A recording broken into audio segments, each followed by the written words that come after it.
Good morning, everybody. Don't post the 25 minutes emote right off the bat, dude. What the hell is that about? And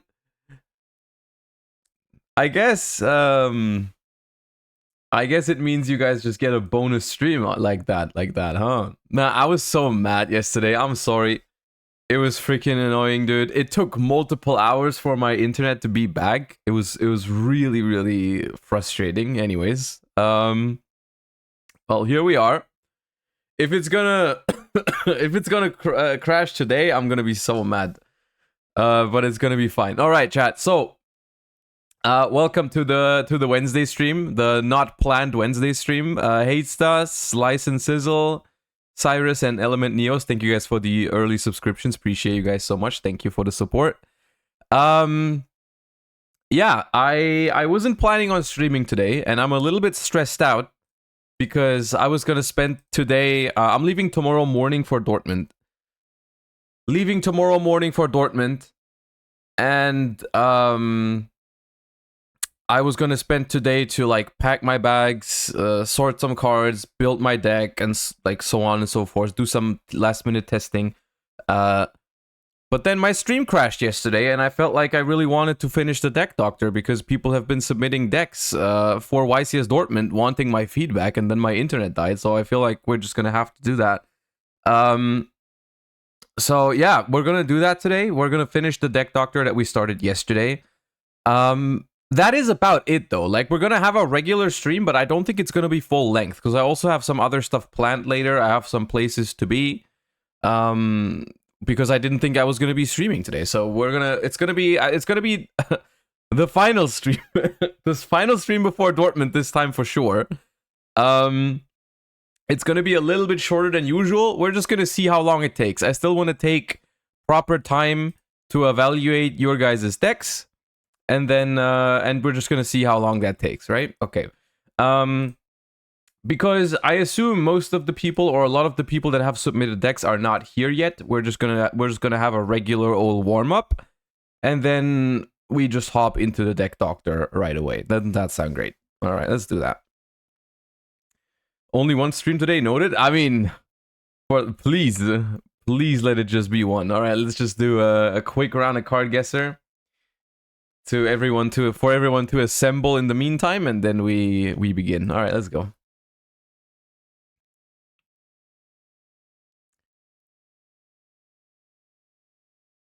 I don't think I've seen this before. No. Release, reverse, burst. Okay. Ooh, this one... Is this Dion? This is Masked Hero Dion. Yeah.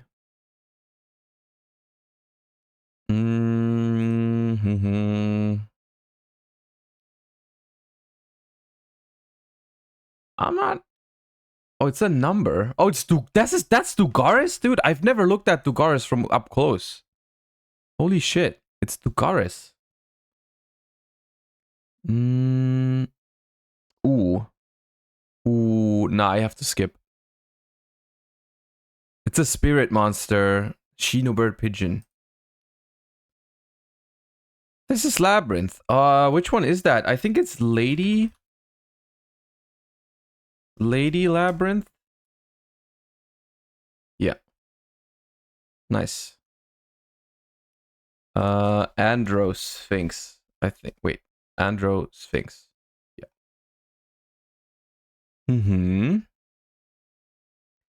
What do we have here? I don't know. I think it's amazing. I think it's Abyss Actor, actually. Yeah, Abyss Playhouse, Fantastic Theater.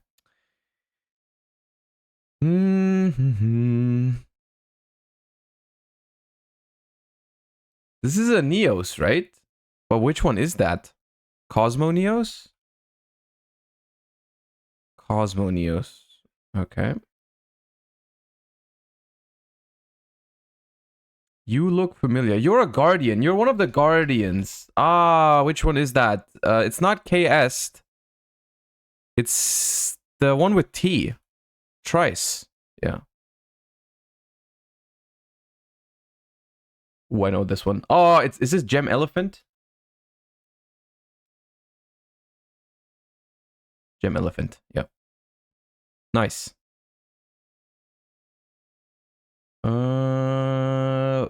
Evo. Oh, Evo. I've seen this one. Is it Evo Singularity? No. Ah.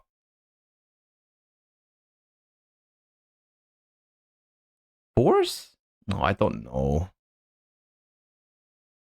I think it's an Evo card. Evo Diversity. Mermail. Mermail Abyss Turge? Turge. Sprite Carrot. I should have gotten this without a zoom, to be honest. This one I don't know. TGSX1. Oh, this looks very familiar. It's very old. It looks so familiar, but I need more zooms. I can't tell what it is. Yeah, it's Balter.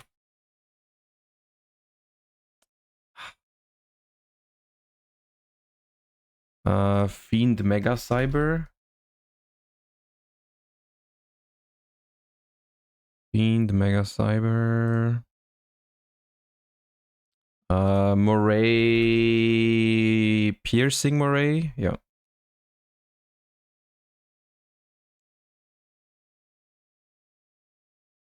Is this... It's not Hustle Rustle. That's what I thought first, but I'm not sure what it's called then. Yeah, I have no idea. Dyna Base. Based!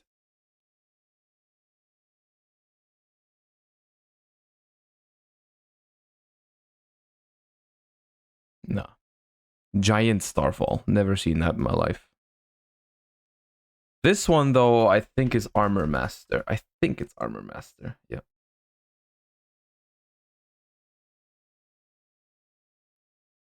I'm trying... Today I'm trying to not zoom, like, preemptively and try to guess on, like, the first or second one, but it's hard.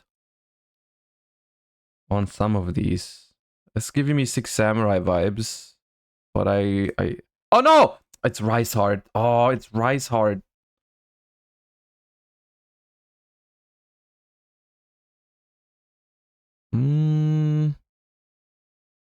This is Genius, I think. Shadol Genius? No? It's a Shadol, though. Kaios? Kaios. Invoker, thank you so much for the 8 months. Appreciate you. What is this thing called again? Megasonic Eye.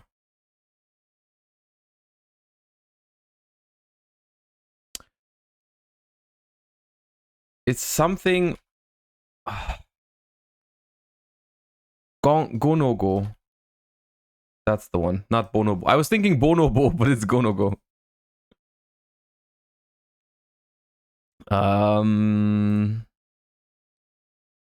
Generator? Reptilian? I think it's a reptilian. Vasky? It's Vasky.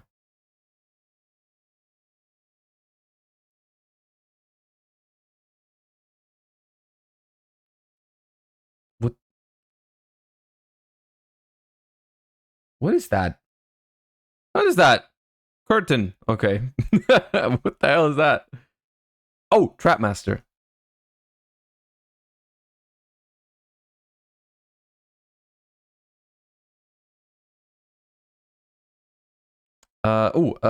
B Skull Dragon. Black Skull Dragon.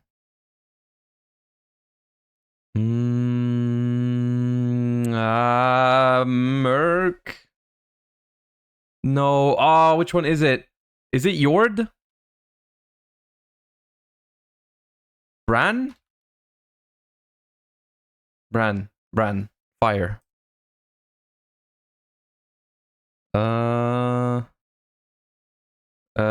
Gookie Suprex. Gookie.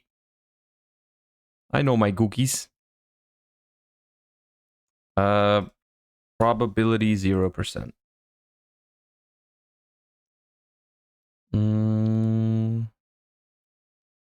Is this serious? Yeah.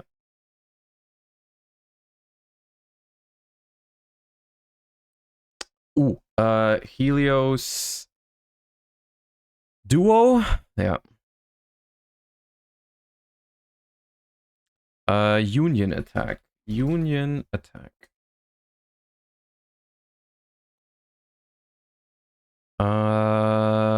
Ooh, I've seen this one, but I don't know what it's called. Is it something Hourglass?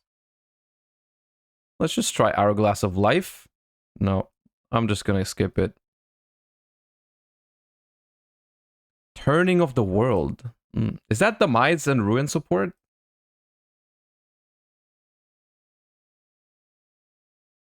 I've never seen this thing in my life. Assault Wyvern. Wait, what is this one called? The one where they've not salvage. Is it salvage? Cup of... Oh, wait, it's Cup of Ace. I thought they were pulling it out of the water. No, you are right. I was thinking of Surface. I was thinking of Surface, not of Cup of Ace. Oh, this might be rare. Please be rare fish. I don't think it's rare fish. No, it's not rare fish. What is this one called? I always mix them up. Marine Beast. Yeah.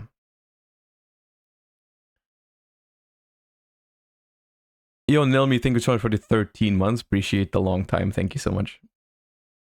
I know you. Do I? No, I don't. Mirror Force Dragon. Where's your Mirror Force? Where's the Mirror Force? Oh, this one I know, though. I'm gonna feel bad about this one.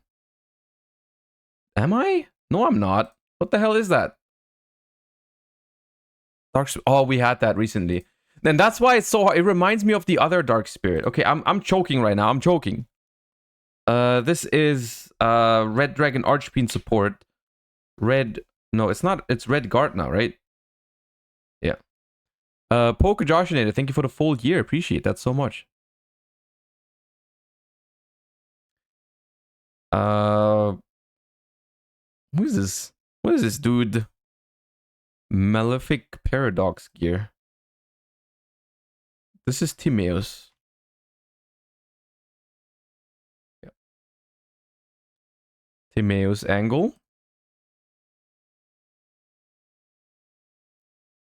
This is a rank up magic, but I'm gonna regret this. I'm already regretting it. Quick Force, bro. Quick Chaos. Oh, okay.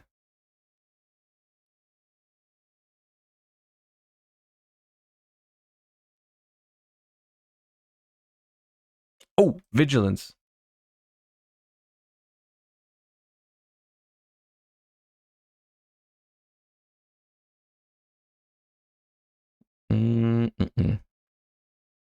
I think it's Evil Eye.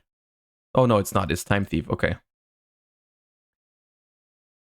Who that? Ooh, Wicked. Right? Wicked. All right.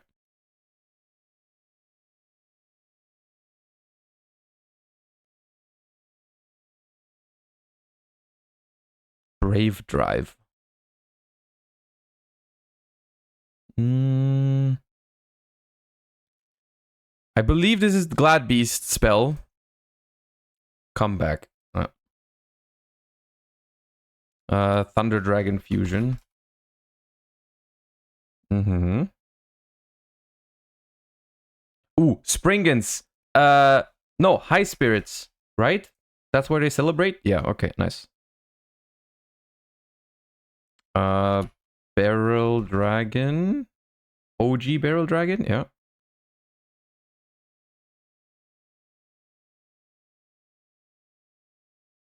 Dark World, which one is it? Why is it? It's not. Is it Brow? No. Is it Brow? It's Brow. Okay. Shien's Spy.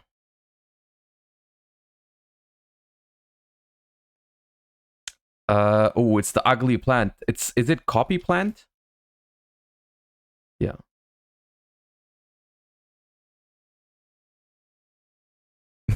I don't know why I called it ugly.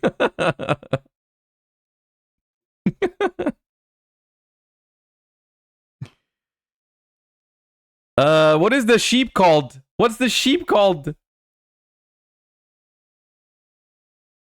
Boy cotton? Boy cotton.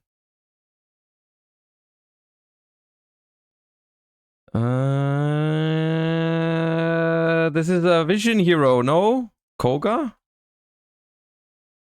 Masked Hero, not Vision Hero. Summon limit.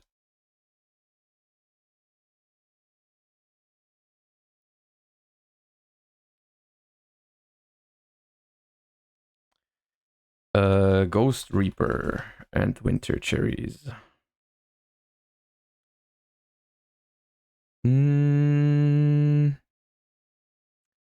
There's so much going on this card art.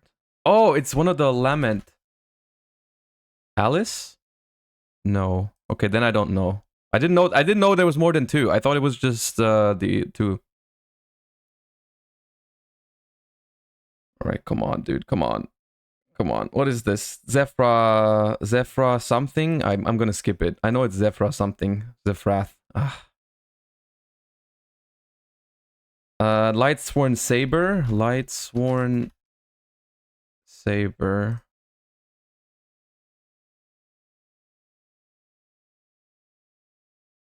Lunalight Yellow Martin. Oh, come on. 997. No. No. Anything. Gishki Abyss. Or Gishki Vision. No, Gishki Vision. Gishki. There we go! Not washed anymore. Today's the day, dude. Thank God the stream crashed yesterday, so we got to experience this. Holy shit. I was here. Everyone spam. I was here. We're not washed anymore. I don't even care what happens from here on out. I don't even care. I don't even care what happens. What the hell is that? Is that the Malefic thing again? No, it's not. Ancient gear frame.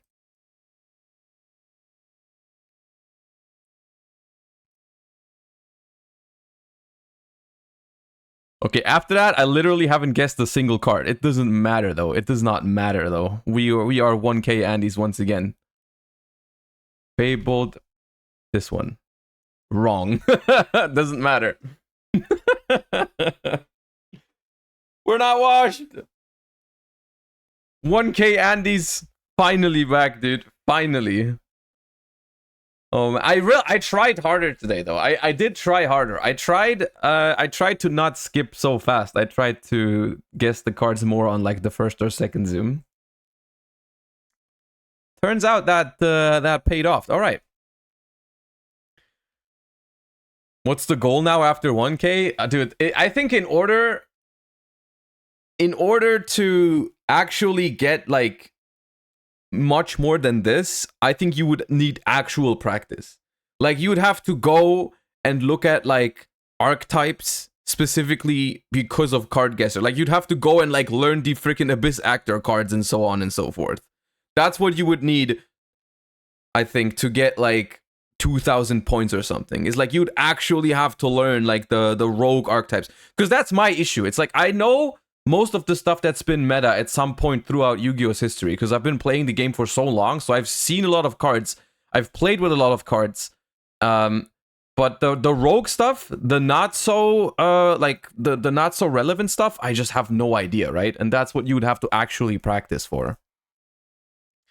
And guessing without zooming, yeah, I mean guessing without zooming, honestly, realistically, I think it's okay to zoom once, because very often the first frame is just really hard to guess a card on sometimes. The first zoom you should probably get the cards most of the time. But yeah, okay. What's HCKO's record? Wait, HCKO, what was your record again at 15 minutes? Like your personal best?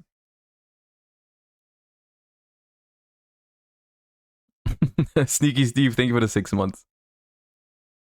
2.5k? Oh my god. I can believe it. I think it's an insane number. I think it's insane. The things you just typed into the chat box are insane. But I can believe it. I can believe it. Like, now, I'm not gonna lie. Every time I skip a card, or like 99% of the time I skip a card, I'll look over to chat and HCKO has typed it. It's actually crazy. There's like so many cards that I've never seen before that I would never be able to name, and I skip it, and it's a name I've never even heard of, and I'll look over and he's typed it in the chat box. It's actually insane. All right, let's see if we can have a success on this one as well. If it's Rongo today, it's not Rongo. All right, high level, high stats, new card, not a dark. Let me try a. What do we? Let's Fenrir. We could try Fenrir. It is an earth monster, even higher stats, even higher level. Even higher stats, even higher level. It is just an effect monster. Just an effect monster. So what about like Machina, the thing, Citadel? Not an earth machine.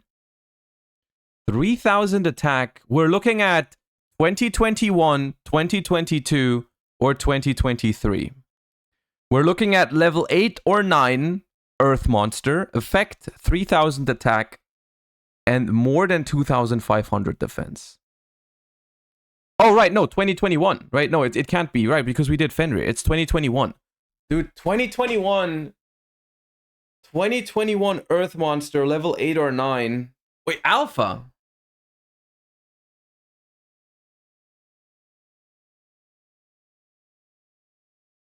But it's not. It's more than 2,500 defense. It's more than 2,500 defense. Heavenly Prison? Heavenly Prison is a dark, is it not? Yeah. Also, it's level 10. What is there? 3,000 attack Earth Monster. 2021 B Trooper?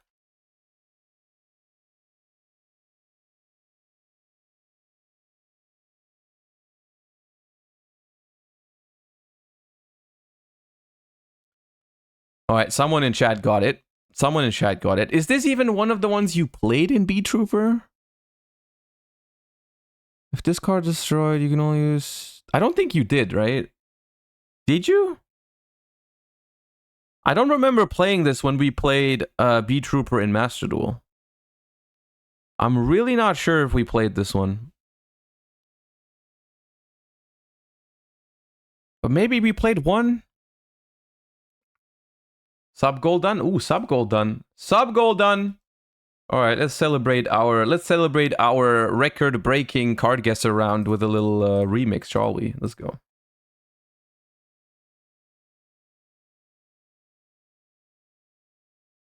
I'm just gonna set the goal to 1100. If we can leave for YCS Dortmund on 1100 subs, that would be insane. Thank you guys so much for the support. All right. I'll let you finish your Pepe Ding.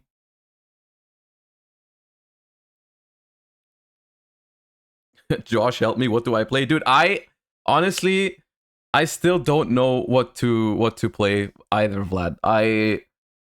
Yeah. I don't know. Like, where I'm at right now, in case anyone is interested in what I think about the YCS Dortmund metagame, or like what I'm gonna personally bring. I'm not gonna tell you what I'm bringing, but I haven't decided on a deck yet, and I think I think both Unchained and Pearly are pretty good decks. Like, I wouldn't be unhappy if I had to go with one of those two decks, which is, it's looking like I'm probably going to play one of those two decks. Probably. Not guaranteed, but probably. I think both of those decks are fine. I think they both are very solid. I think they both have their weaknesses, though, right? They have very distinct weaknesses that I'm not super happy about. But I personally haven't found anything that feels like more consistent, stronger, whatever, than those kind of options. But I think it's going to be interesting. What I think Dortmund is is just going to be about who makes the best possible meta calls. Because like a lot of the decks in like even the recent tier list that I made, a lot of the decks that are like situated between like tier 1 and tier 1.5, I think all of them can realistically be brought to YCS Dortmund without it being like a terrible decision, right? Like you can just bring any of those decks and be fine with it, I think. But I think it's good. The big difference maker is who's going to decide for like which of those decks has like a slight edge against the other ones, and you have to also make a prediction on which deck people are going to respect the most in their deck building, right? And that's a big deal for YCS Dortmund, making the right decision on that, and especially like picking the right non-engine is going to be incredibly important, because most of the decks in tier 1/tier 1.5 have a decent amount of non-engine slots. So I think a lot of decks are going to come down to comparing non-engine into your opponent's like board, or into your opponent's non-engine, right? Like if you decide to play Nibiru, for example, because you think it's good against the decks that people are playing, and then people don't play the exact decks that you expect, then Nibiru might be worse than you think. Or it could be a great call depending on what you expect, right? Like it's tough. Like, do you expect people to all be on Pearly and do the line in Unchained where they play around Nib? If so, then Nib is probably mediocre. But if people run up to the event with like Dragon Link and combo decks and all that kind of stuff, which they realistically could, right? I mean, there could be a decent amount of like Dragon Link in there. Nib suddenly becomes pretty strong. So I think it's going to be interesting. All right. That being said, let's use that as a segue to begin the deck doctor, so we can get it over with, and I can start packing for YCS Dortmund. We started yesterday, and we're continuing today because the stream died yesterday, unfortunately. And let me music. There we go. It's Drin. Thank you for the prime. Then you'll play Runic Sprite and chat will be happy. Look, I actually unironically had like, I don't know, an hour yesterday where I coped on Runic. Gigabyte, thank you for the 5 months. I coped on Runic Sprite for like an hour yesterday night, and I tried it and it just didn't feel like it was. I wasn't happy. It wasn't bad. It wasn't bad, but it just wasn't convincing either. Do you still accept submissions? Unfortunately not. We already have way more than enough submissions. You have to be like, I used to do these back in the day.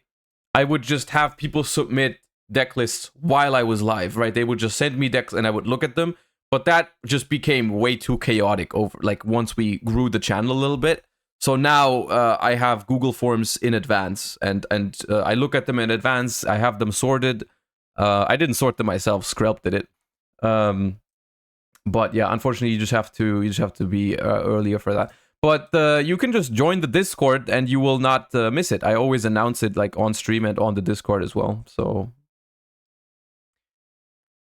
10 Gary 5, thank you for the 3 months. Yes, one gigantic sprite is definitely enough in Runic Sprite for Haya. I don't think you need more than that.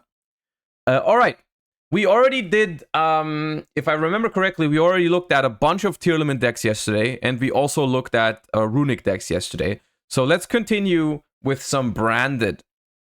As far as I'm concerned, there is like 2 different versions you can play with branded. One of them is obviously the Chimera version, and the other one is like a more standard gimmick puppet kind of version, which I'm looking at the submissions right now. I don't think anyone has submitted a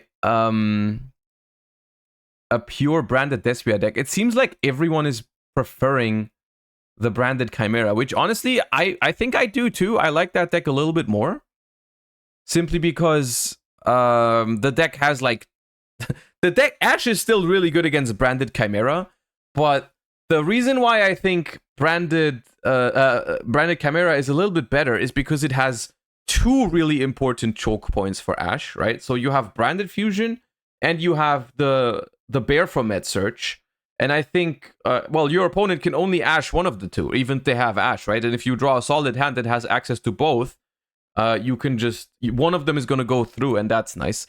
So we have a submission. We have a submission of Branded Chimera here. So let's take a look at it. Right off the bat, it looks like a very clean list. I like that, you know, I mean, like, the thing about this deck is you have to play like 3 Sword Knight, 3 Kodal, 2 Baphomet, 3 Gazelle, in my opinion. You need the full engine, otherwise you're going to run out. Some people play 2 of the fusion. However, I think playing 3 is pretty good because it just helps you, like, it's good in the grind game. It's very good to hard open it sometimes, especially if you get hand trapped on like the Baphomet or the Sword Knight. Like, getting hand trapped on those, having hard drawing this card can be very, very strong. Playing the 3 branded fusions, which is obviously a good way into your Chimera cards, and gives you extra pushes. You're playing the light hex sealed fusion, which I've seen a decent amount of people do. Haven't tried it myself yet, like personally. However, I think it's scary. I think it's scary to play against the high hex sealed fusion. I don't think it's a bad decision to run it. I think it's fine because it's like, it's one quote-unquote brick in your deck for the option of going for Dragoon, which can be very good in certain matchups. And honestly, if you draw the Hex Light Seal Fusion or whatever it's called, you can just fuse with it. Like, you can pitch it for Chimera, for Branded Fusion. You can fuse into Guardian Chimera. You can pitch it for Lubellion. Worst case, like, it's fine. Right, it's fine. Dragoon means they can't keep Ash for Sword Knight. That is a great point, right? Because in this particular deck, if you're playing against Branded Chimera, if you have an Ash, you would actually rather Ash this dude or this dude over Ashing Branded Fusion. Because in this deck, that's the real power play. Like, everyone always autopilots to Ashing Branded Fusion. And I mean, I'm not blaming anyone. Ashing Branded Fusion is still powerful against this deck. But honestly, sometimes, or like majority of the times, Ashing this one feels worse for the Branded Chimera player. Like, Ashing this is insane. So if you have both, you can just Branded Fusion first. If they Ash it, they Ash it. You know, at least your Baphomet goes through. And if they don't Ash it, if they want to be smart about it and they want to keep their Ash for the Baphomet, you can just make Dragoon in this version, which can negate the Ash, right? And so that's one big reason to play this, I think. Yeah. Other tech options, I've seen a lot of people play what's it called? The Springen's Kit. The reasoning for that is that you can add it off of Big Winged Baphomet in games where you don't have access to your branded cards, which could come up, but I'm not sure if you need it. The branded opening and Aluber package is fine. I'm never a huge fan. I'm never a huge fan, like, conceptually, of packages where you play like 3 good cards and 1 brick, but sometimes they might be necessary. Like, the same is true for, like, in Unchained with the DD contract and the Requiem. It's like 3 in 1 package where 3 of them are really good draws, 1 of them is pretty much a brick. Aluber is not a hard brick, but it's still pretty bad to draw in this deck, because you don't want to spend your normal summon on it, because normal summoning Aluber means you're not going to normal summon your Mirror Sword Knight or Gazelle, which is a problem. But, you know, it's like, it's fine to play branded opening for the Aluber, I think. It's a little bit risky, but it's okay. Other non-engine, Ash. Big fan of Ash. Think Ash is very good in this format. Fenrir, pretty good as well. Don't hate it, especially because extra Fenrirs in hand have great usage in this deck. You know, pitch them for opening, pitch them for Lubellion, fuse into a Chimera with it. I like Fenrir a lot in this deck. I think it's pretty good. Book of Eclipse is also fine. I think it's okay. I think it got a little bit worse from last format. I think it's still okay in this deck in particular. So I don't hate it. Imperm is good. Talents are good. You're not playing Prosperity, which a lot of people are using in this deck. I think it's okay to not play Prosperity because this is one of the decks where going second, Prosperity is a little bit weaker because going second, you do want to make a Guardian Chimera, and Prosperity going second means you can't make Guardian Chimera on that turn, which is iffy. Also, Talents is, like, in this deck, I think you most of the time want a Talents to draw to, which becomes, like, so Talents becomes a decent bit worse if you play Prosperity, so I actually don't mind it. So overall, I think this list is really clean. I think the only thing you can swap around is the non-engine, but you've definitely picked non-engine that I like in this format, so I like this list a lot. As far as the side deck goes, Drone and Lockbird is good in the side deck. I've said this multiple times. Vangu, I'm not sure what the exact combo is that you do to search and like Vangu. I know you can add it with Berformat, but you wouldn't have a normal summon, would you? After you do that, like, what's the combo on how do you get this out on the field? Is there one? Am I tripping? How do I do like the you fuse it away and then revive it? Target an oh, you fuse it away and then you use this graveyard effect of Chimera to bring it back. Okay. I see. I mean, that's a powerful option. If you're playing Pearly or Fluanderies or something, or Sprite, and your opponent does that shit to you, you die. Like, no questions asked, you dead. Right? So that's it's kind of troll despair, but interesting. Total effect from hand.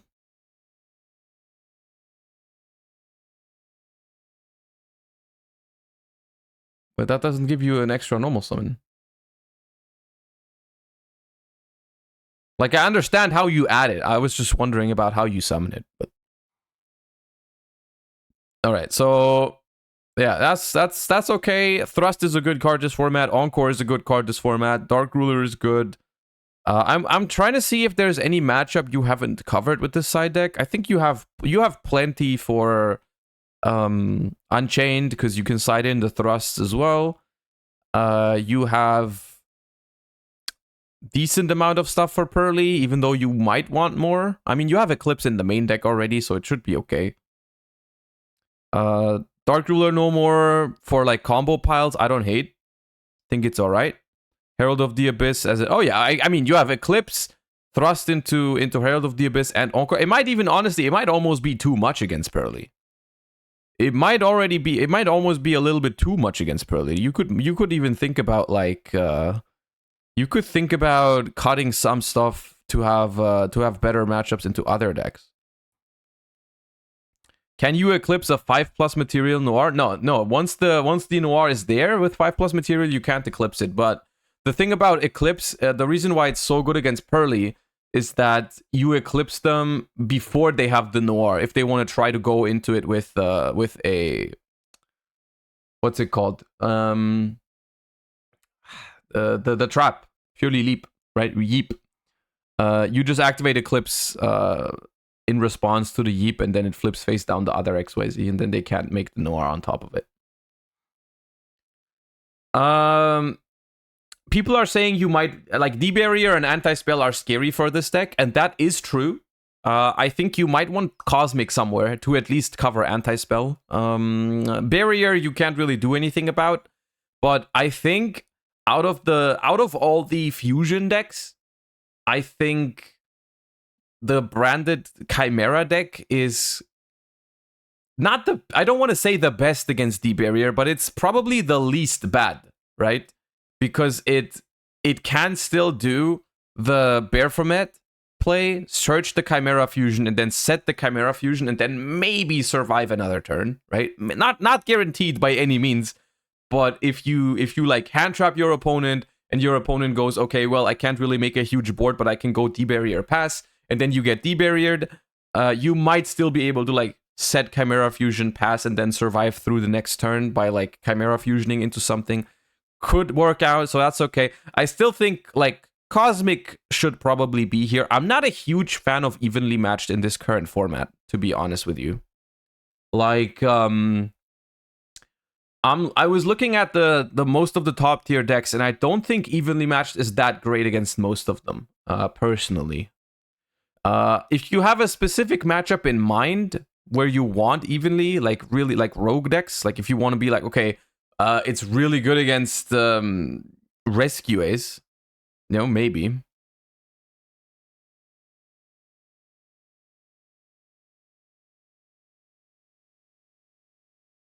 Hi, Centrix, thank you for the 17 months. And Kroll, thank you for the 4. They have new coins for entry? Or is it the ones that they announced like months ago or weeks ago? If so, I have seen those, and they're pretty cool.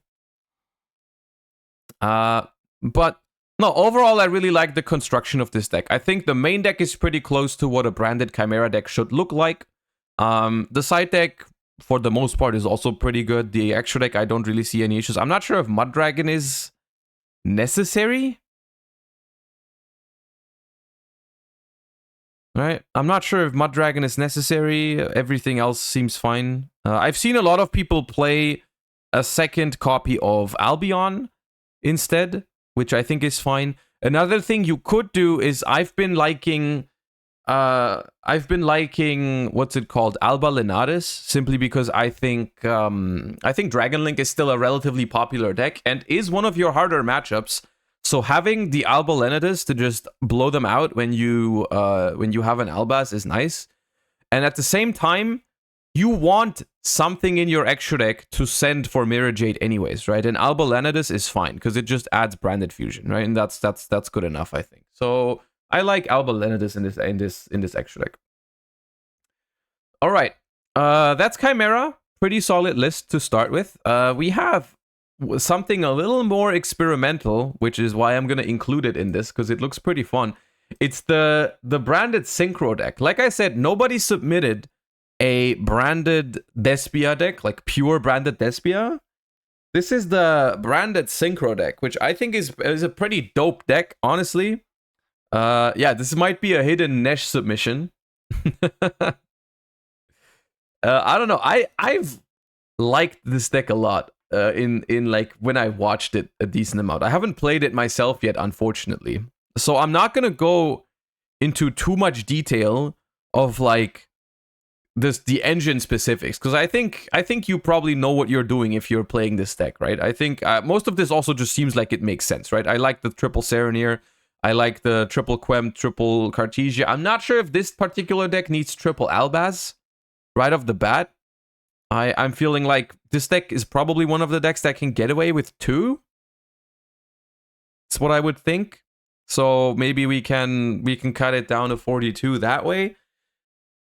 As far as non-engine spaces go, we have 3 Ash, 3 Imperm, and 3 Nib, which is fine.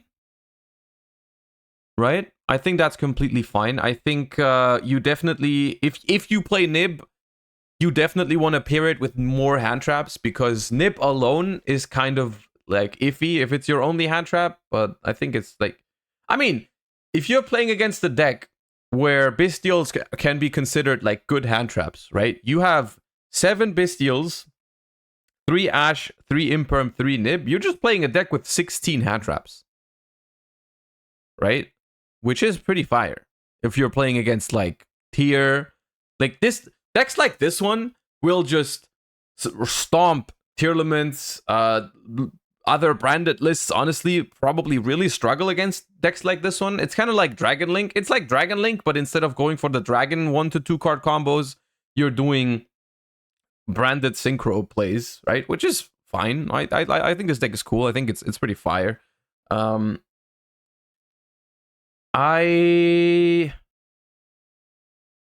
have a hard time evaluating this one because I simply haven't played it. So I'm not sure if I can give you any very like engine specific improvements for the main deck here. So let's look at the stuff I can talk about.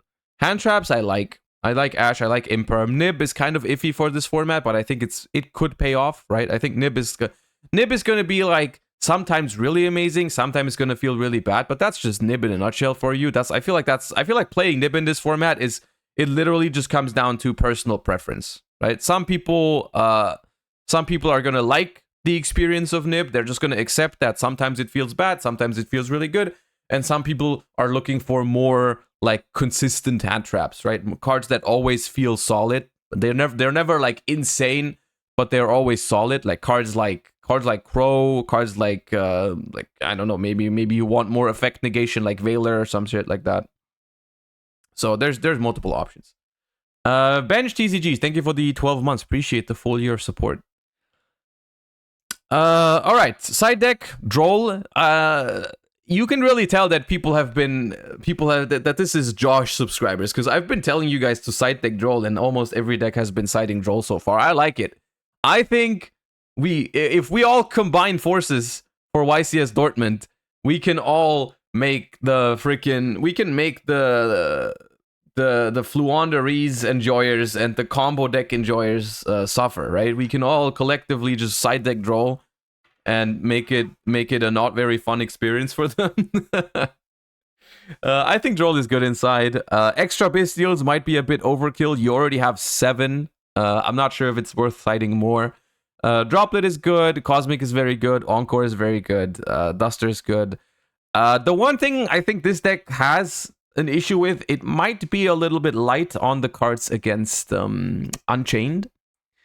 Because you're pretty much saying, with this list, you're pretty much saying, hey, I have a good Unchained matchup because I'm playing 7 Bestials, so I'm not going to side much more for Unchained, which is fine. You can do that. I still think Unchained can be respected a little bit more.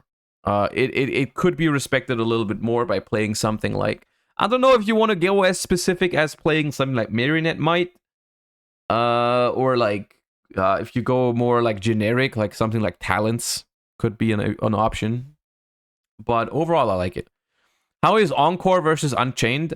XYZ Encore, you can side against there's three scenarios where you can side Xyz Encore in the upcoming format. 1, Pearly, obviously. 2, if your deck has a very hard time against the Caesar, you can side it against Unchained. It's not like the best card ever, but if your deck needs to out the Caesar or you lose, then you probably play Encore.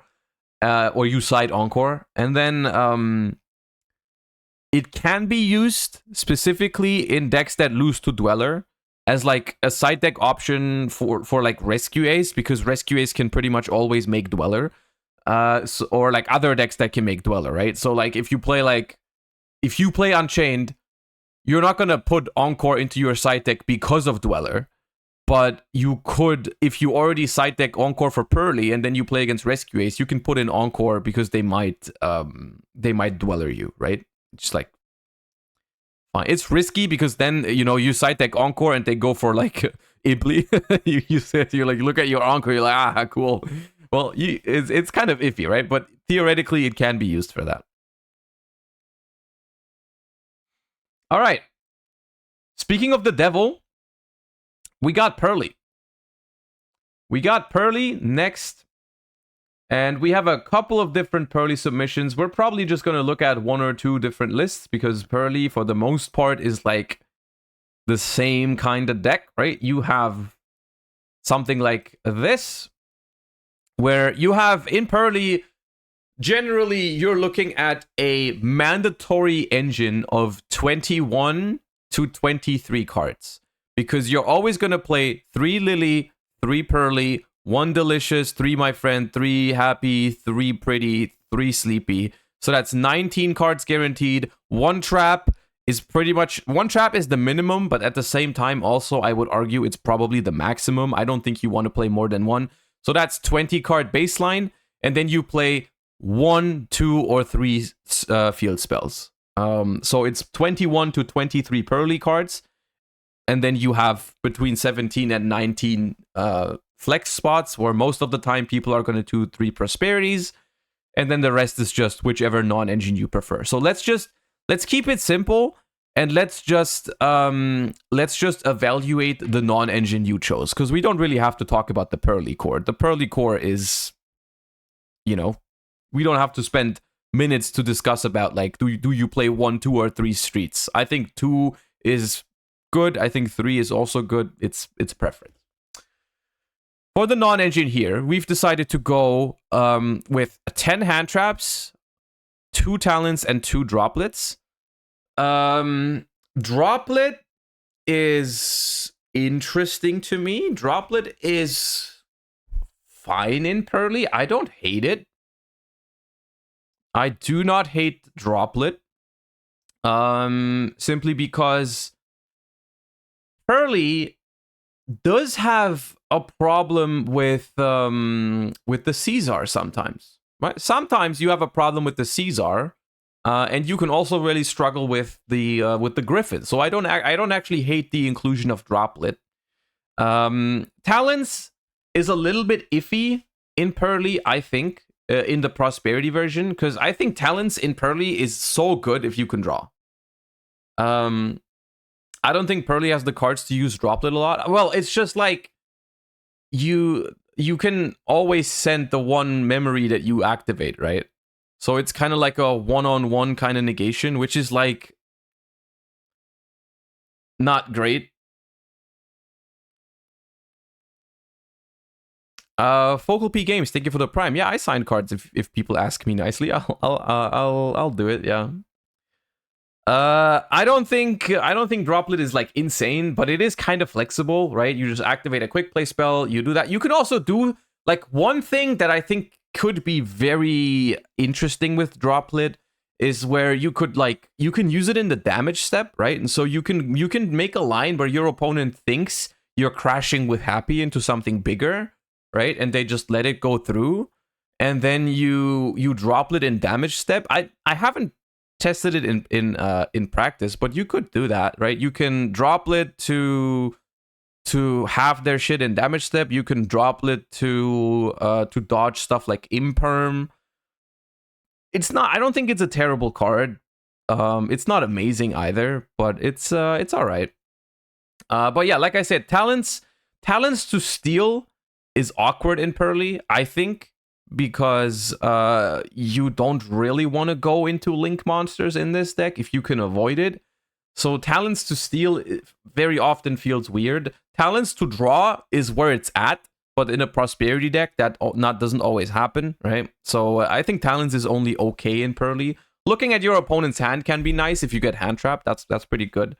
As far as the hand traps go, Ash I like a lot in Pearly. Heraldo DiCaprio, thank you for the 2 months. Appreciate that. Ash is really good. Imperm is solid in Pearly. The one downside is that when you set up Sleepy Memory draws, you draw Imperm, it feels really bad. That's the one downside of Imperm in this deck. Nib, I'm not exactly sure why it's a one-of. I personally think Nib is a card that you should really decide whether you like it or not. Right? You should really decide whether you like it or not. And if you like it, you should probably play more than one. If you don't like it, you probably shouldn't be playing it. Crow, I think is solid. And this is a very personal kind of like my take on Crow right now. I'm just gonna tell you what I personally think about DD Crow for like my decks for YCS Dortmund, because I'm considering playing Crow. But I am kind of iffy on it because the card is like good in almost every matchup.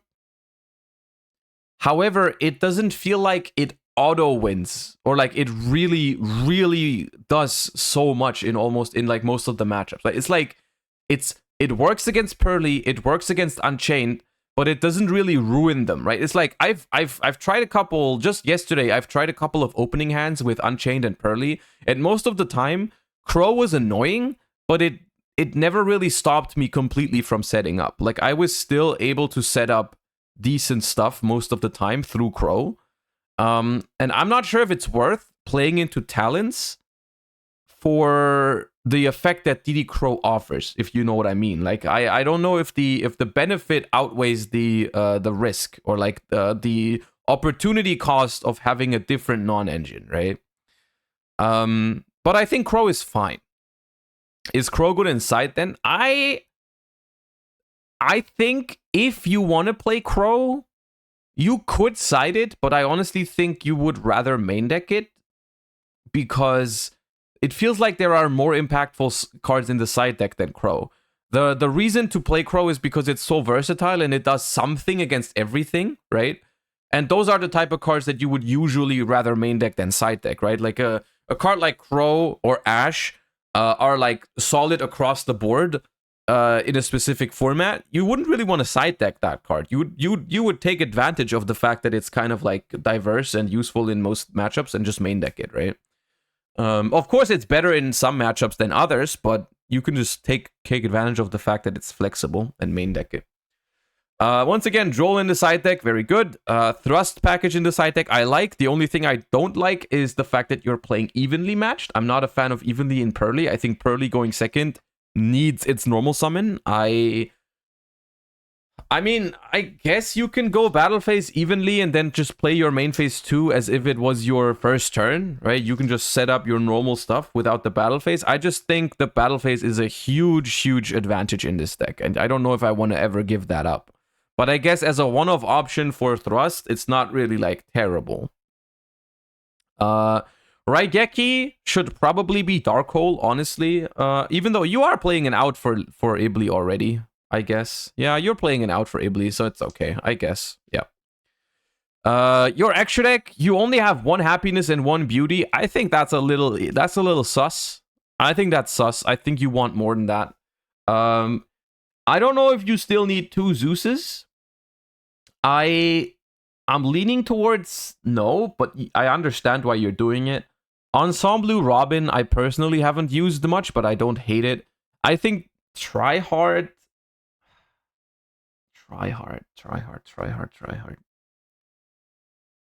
So the reasoning behind tryhard has got to be the branded matchup, right?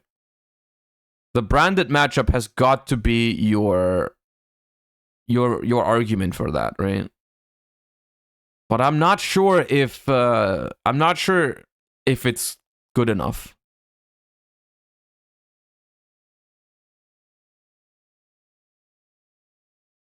Tryhard is a nice tech when getting dimensional barriered. I mean, but it only works against some decks, right? Like, it's only when, like, branded debarriers you, then you can tryhard. Maybe Flu? I mean, Flu can definitely just search the continuous spell. If they have everything, they just search the continuous spell and just tribute it. Right? There's no way you beat Flu with tryhard. I don't think, like, look, I'm gonna give you guys a tip for, like, cards like D-Barrier and shit. Like, you can play cross out to out D-Barrier. That's okay. But any other, like, most of the time, if you play a deck like Pearly, if your opponent has D-Barrier, they're probably going to win. And that's a thing you probably have to accept. Like, I think it's okay to play cross out. That card is playable. Everything else, if you don't have cross out and your opponent has D-Barrier, I think you just lose. I think you just accept it. You're not gonna beat, like, 99% of the metagame, you don't beat with tryhard. Like, you're not beating it. And you're just losing if they have D-Barrier. That's just how it is. That's just sadly how D-Barrier is designed, right? That's just how it goes. That is unfortunately how it goes. So I don't think you need tryhard. Yeah. Instead, you should probably try to play more beauty and happy, I think. Maybe you can get away with playing one of each. I would feel a lot, especially the second happiness, I wouldn't feel comfortable without, but yeah. All right. Let me see if we have a list that's, like, different from this one. I guess. Okay, let's talk about this one real quick. So this one is, like I said, the same core for Pearly, but it has Fenrir in the main deck, which I think is good. I think Fenrir is a solid card right now because it creates cards. It creates pressure on the field, but it also creates more cards in your hand, which I think is valuable because you need this card fodder in Pearly. You're playing Book of Eclipse, which I think is an okay choice for Pearly as well. You're playing pretty much no hand traps outside of Ash, which is good against Talents and Thrust, but bad when you draw off of Sleepy Memory, so it's a trade-off, but I can get behind it. So Book of Eclipse in this deck I think is okay because it's good in the mirror match, and against Unchained it solves one of Purely's biggest issues, which is the Caesar, right? And so Book of Eclipse is fine in this deck. Herald of the Abyss with Talents and Thrust. Duster, okay. I don't like the fact that this deck is 41 cards. I think you can just side deck the Duster and be fine. You're siding Crow, you're siding Droll, that's fine. I mean, like I said, I don't love Crow in the side deck, but if you don't want to main deck any hand traps or more hand traps than just Ash, I think it's okay to side deck Crow. Lava Golem, I feel a little bit iffy about. So the reason why I don't love Lava Golem is that I think a lot of people in Unchained are going to play around Nibiru by doing the line from the Jesse video, or the one that Pac presented. I don't know who exactly posted it first.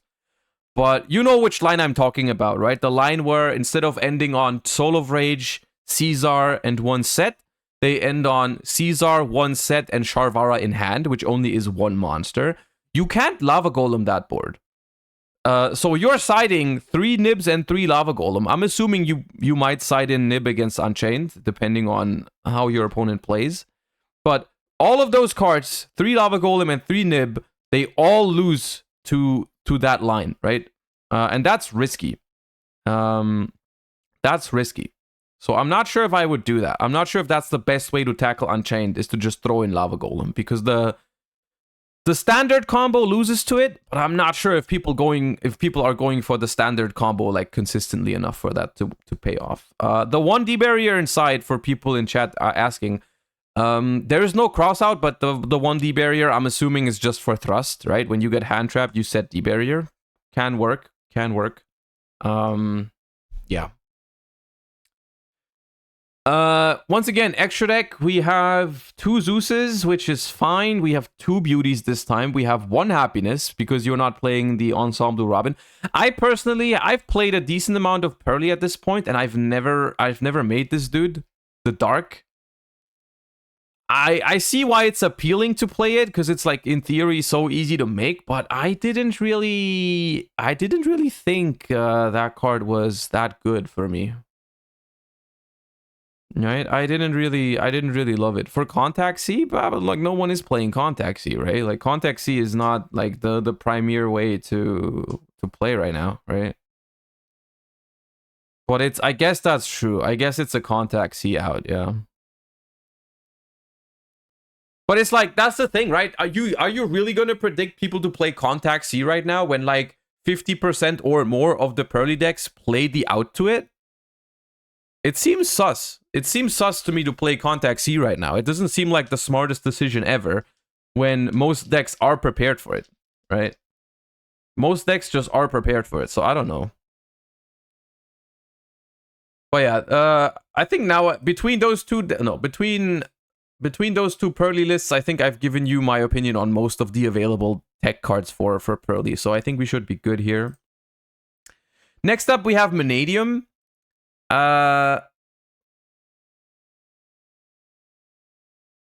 Next up, we have Vanadium. Günther der Weise, thank you for the 4 months. Yeah, absolutely. I'll see you there. All right. Vanadium is a deck that you guys know I don't love it. I'm not in love with Vanadium. I don't think it's like phenomenal, but let me still try to evaluate it. So you're doing... I'm not gonna talk about the Vanadium ratios, because honestly, I haven't played the deck enough. I have not played the deck enough to judge whether 2 Torrid is good or not. I really can't say anything about it. All I can say is I think whenever I've played against Vanadium, I liked it, or it looked stronger when they had multiple copies of Rykard, Arrival, and Ryphobia. So I like the 2/2/2 there. Everything else seems standard to me. The Fenrir, I'm not... I mean, Fenrir is fine in this deck, I guess. You play Crossout for, like, I like this. I like this in a heavy combo deck that, like, I think hand traps are going to be popular in YCS Dortmund. I think hand traps are in a pretty solid spot right now in this format. I think hand traps are good against almost any deck, and people are going to feel very safe with hand traps, because even though the top tier decks like Pearly and Unchained, you could arguably play board breakers against, there's a lot of decks in the format where you feel so much safer if you have some amount of hand traps. Right, like you just feel like, hey, I want some safety net against like Vanadium, Flu, Infernoble, all those kind of decks like that. Having hand traps against is very solid, which in turn makes cards like Crossout pretty solid, right? So you're playing for Crossout, you're playing as that. This is technically your non-engine, right? You get to play, like, what is this? 8 hand traps plus Crossout, which is a decent amount, honestly. 2 Ash, 1 Nib, 1 Droll, 2 Imperm, 2 Crow. I wonder what the specific reasoning is to play multiples of certains, right?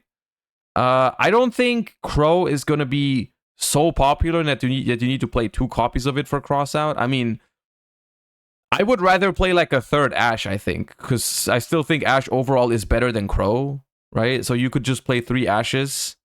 I think Ash is also better than Imperm, so you should probably be playing 3 Ash, 1 Imperm. Yeah. But I like the Crossout. I like the Crossout plus hand traps approach to Vanadium. You can also cross out talents. Randomly, you can also cross out Fenrir sometimes, I guess. When you go first and your opponent goes Fenrir. Or even second, right? You go second, your opponent has Fenrir, you can't play through it, you can cross it out. I don't hate it. No, I don't hate it. Let me see what they wrote, if they had any specific questions. First of all, I have thrusts, but I'm not sure whether to put them in, since I don't feel like it has great targets. Thrust is, I think, good in Vanadium for going second. Going first, it doesn't really help you play through hand traps, so I wouldn't main deck it. I would not main deck Thrust in Vanadium because you simply don't have a good, like, setting target. Like, you can only go, like, Imperm, but it's not great. So I don't think I would main deck Thrusts here either. I think you could side deck them, though, for sure. Main deck, Nibiru and Droll are crossout targets. Thinking about a third Talents and Crow as an answer to Unchained and Pearly. Third Talents, you could do that. Third Crow, I wouldn't do. I would do the third Ash any day before doing the third Crow. So that's that. Terraforming? I'm not sure if you... I mean, Terraforming seems good, yeah. Terraforming seems good in this deck. Unless you want to maybe respect Droll a little bit more. I don't know. So that's that. Side deck, Shifter is a crossout target for Flu and the Kashtira matchup. And I'm not so pleased with 3 Dark Ruler, but don't know what I could fit in there. Well, you could just side deck Thrusts, no? I think siding Thrusts in this deck is pretty... Like, Thrust is pretty threatening. Thrust is a pretty good board breaker, right? So I think Thrust is decent. I like the Lightning Storms and the Duster. The Change of Heart is fine in my book. Gamma Seal is playable. Shifter for crossout is reasonable. One Droll is a little bit sus because I think that card should be a 3-off after siding in most decks. Ghost Bell, I don't think is very good. Right? I don't think Bell is that strong in the upcoming format. I think that should probably be another Droll in Lockbird. Pankratops I'm a big fan of. I like Pankratops. Yeah, just make the Dark Rulers Thrusts and play like one Droll and 1 Herald of the Abyss in your side deck, and then you should be a lot better off, I think. I think that's what I would do. As far as the extra deck goes, I have literally no clue. This looks like this looks fine. I don't think there's anything like glaringly missing or like anything obvious that's missing. So yeah, that's what I would do for that one. All right, now we got Unchained. the elephant in the room. We got Unchained. Let me look at this one. All right. Look at this Unchained list. We got 3 Aruhas, 1 Rakea, 1 Sarama, 3 Sharvara, 1 Shiyama, 1 Unchained Soul. Abominable, which is the standard ratio. And honestly, after a lot of games with and against Unchained, I see no reason to deviate from this ratio. I literally see no reason to deviate from this. This is Unchained is probably going into YCS Dortmund is probably like the most like open book deck you can like it can get, right? That's like it's very, very obvious. So this is pretty much fine. Requiem plus Contract is also fine. I tried cutting this so hard. I tried cutting Dark Contract and Requiem from my Unchained list in testing. Because I hated the brick. I just hated it, right? That's the one thing I hate about Unchained with a passion. Like, it's like, I love Unchained. I think the deck is so cool. I think the way it plays is great. I love the grind game, love the mid-range style, love the form of interaction. Like, you know, some interaction in hand, some on the field, some spell and trap, like flexible remove. I love the deck, but I freaking hate the amount of like random one-ofs that you don't want to draw. Requiem is the worst one of all, but also cards like Shiyama, Abominable, Unchained Soul, Fiendish Rhino Warrior, sometimes Sarama, Rakea can be annoying if you already have a normal summon. It's like, it can be a very annoying deck to play because you draw hands like that. But I've tried cutting this, and I just think the Dark Contract is too powerful of a card. The Dark Contract card is everything you want in your deck. Like, the card is consistency, the card is extender, the card is removal going second, the card is even a freaking win condition in time. Like, it's just, the card is too important. The card is too important in Unchained. I don't think you can cut it. You have to take the risk of bricking with the Requiem. There's no way around it. Dark Contract is too powerful. Tour Guide, also mandatory. Tour Guide, mandatory. Rhino Warrior, mandatory. Ash Blossom, in my opinion, mandatory, like really good. The only reason to not play Ash would be to completely ignore Talents and Thrust. But I think Tour Guide is, I think Ash is, did I say Tour Guide? I think Ash is too powerful. 3 Abominations Prison. Fun fact, I tested with Quantal a couple days ago. And I built an Unchained deck just from memory, right? And I just typed like Unchained into the text box and put all of the cards into the deck, and then I filled it up with like non-engine, right? And we tested with that list, and it was doing super well in testing. And then after like 2 hours or something, we realized, dude, I forgot to put Abomination's Prison into the freaking deck. I forgot to put it in because when I typed Unchained into the search bar, it didn't pop up. It just wasn't there. And I was like, I was playing all those non-engine cards, and Quantal kept saying like, dude, how are you fitting this many non-engine cards into the deck? That cannot fit in 40. Now, look, dude, I don't know. I just built it and it all fits. And then we looked at it, and it took us like 5 minutes to figure out why all the cards fit into the deck. And it's like, dude, we forgot to put Abomination's Prison into the deck, and I didn't break for like 2 hours straight. Even though I didn't play the freaking Rhoda, I didn't break like 2 hours in testing. It was so dumb. Anyways, yeah, that card's good. You should play that card. 1 Wailing with 2 Chambers seems to be the standard now. I'm okay with that. Prosperity mandatory. 6 Triple Tactics and Herald of the Abyss is, I think it's a little bit iffy. It's good and iffy at the same time. It's good and iffy at the same time. It's great. It's great going second in the mirror. My issue with this is that going first, when everyone is playing like the board breaker approach in Unchained, in the mirror match, you go first, you draw those cards.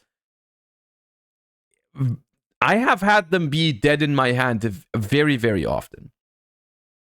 It's been dead in my hand very, very often, the Thrust. But I still think it's good. I still think it's good, and specifically Unchained. I cut 2 Talents for 3 Eclipse and made it 41. What do you think of that? I don't have an issue with that. I think Unchained is the one deck in this format where I'm okay with playing over 40. Unironically, it's kind of like a situation like how I look at Dragon Link, because this deck has. I think though I don't think this deck is that inconsistent. I think it's if you play the Contract and Abomination's Prison, Kick W, I think the deck is actually fairly consistent, and going slightly over 40, I don't think is a big issue. And it has the added bonus that you will draw the Requiem, the Rhino Warrior, the Shiyama, the Abominable, just slightly less often. Of course, you're still gonna draw it, right? It's like that's how the universe works, right? You're gonna play into like you can play 60 card Unchained. You're still gonna open Requiem sometimes, but I think it's okay to play 41, 42 in Unchained. I wouldn't go too high because at a certain point it will start getting inconsistent. But I don't think it's the end of the world to going like 41, 42 in this deck. I think it's okay. Side deck here, you're playing Spooky Dogwood, which I've heard some insane sentences this week or last week. There's been like Pack. I believe I remember Pack saying something along the lines of Spooky Dogwood is like Max C in the mirror match, which. That is it. First of all, that's an insane thing to say. Second of all, I am not sure if I like it. I'm not sure if I like it. I'm also not sure if I hate it. The Spooky Dogwood. Because very simply, I've been baited into this before, right? I've been baited in by Pack, actually, I think. I've been baited into playing freaking Spooky Dogwood in like Tearlament format. Because it was supposed to like, oh, the mirror match takes so long, it's so grindy and so on and so forth. Do you need that card, right? Because, you know, it's going to be insane in tournament settings. And then I played like entire YCSs only using the card like once. Right?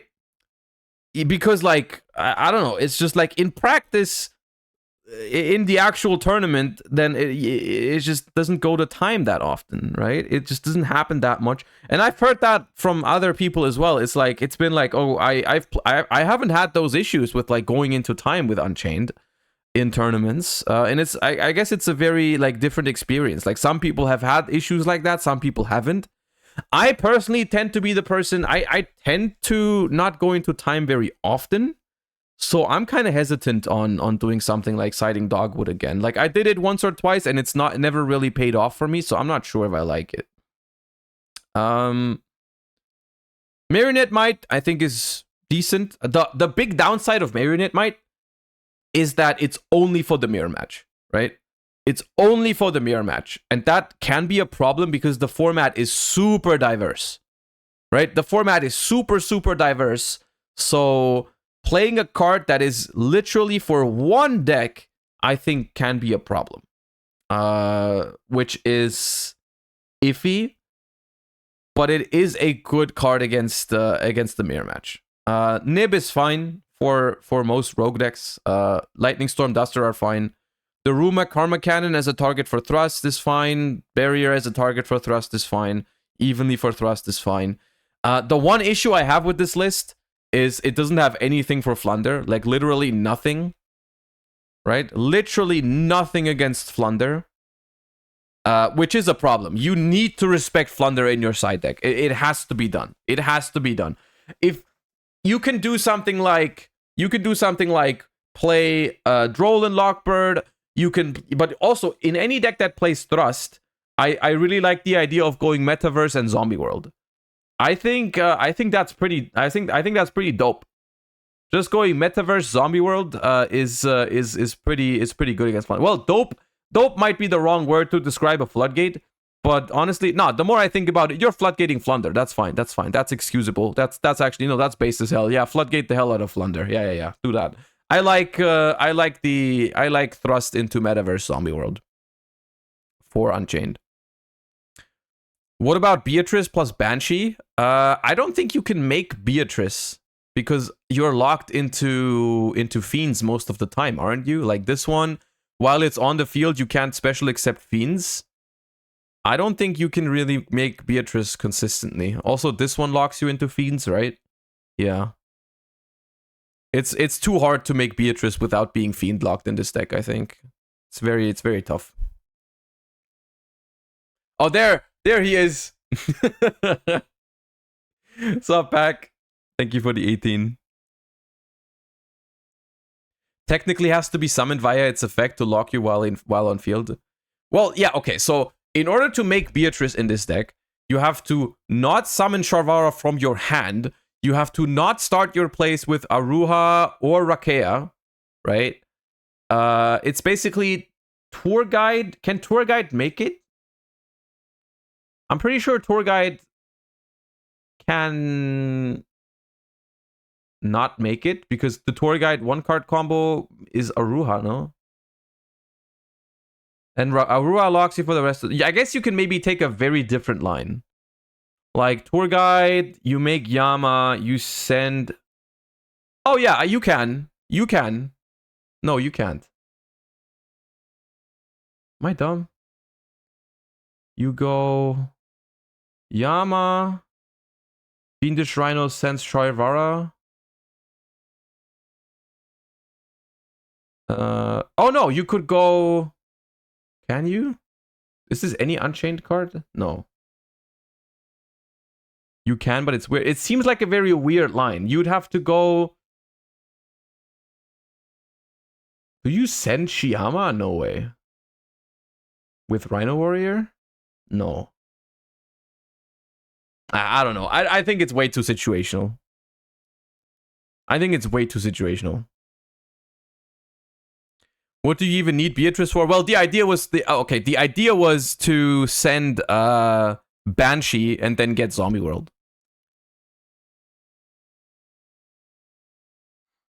I think the bigger issue with it is that it doesn't even work under like Shifter. That's the one thing that's neat about Thrust into Metaverse into Zombie World is that you just have a very solid answer to getting shifted, right? That's what I like about it. It's like you get shifted, you just Zombie World them, and you're Gucci, right? I like that. Tearlaments Unchained. Let's go. All right, next up we got Labyrinth. Next up, we got a Labyrinth submission. Let me see.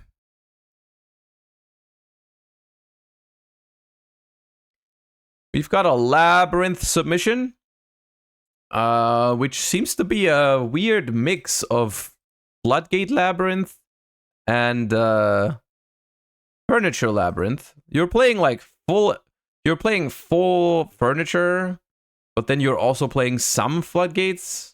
Playing some hand traps, some kaijus. Interesting. There is one thing you have to understand about Labyrinth in this upcoming format. I think Labyrinth is technically a pretty good deck.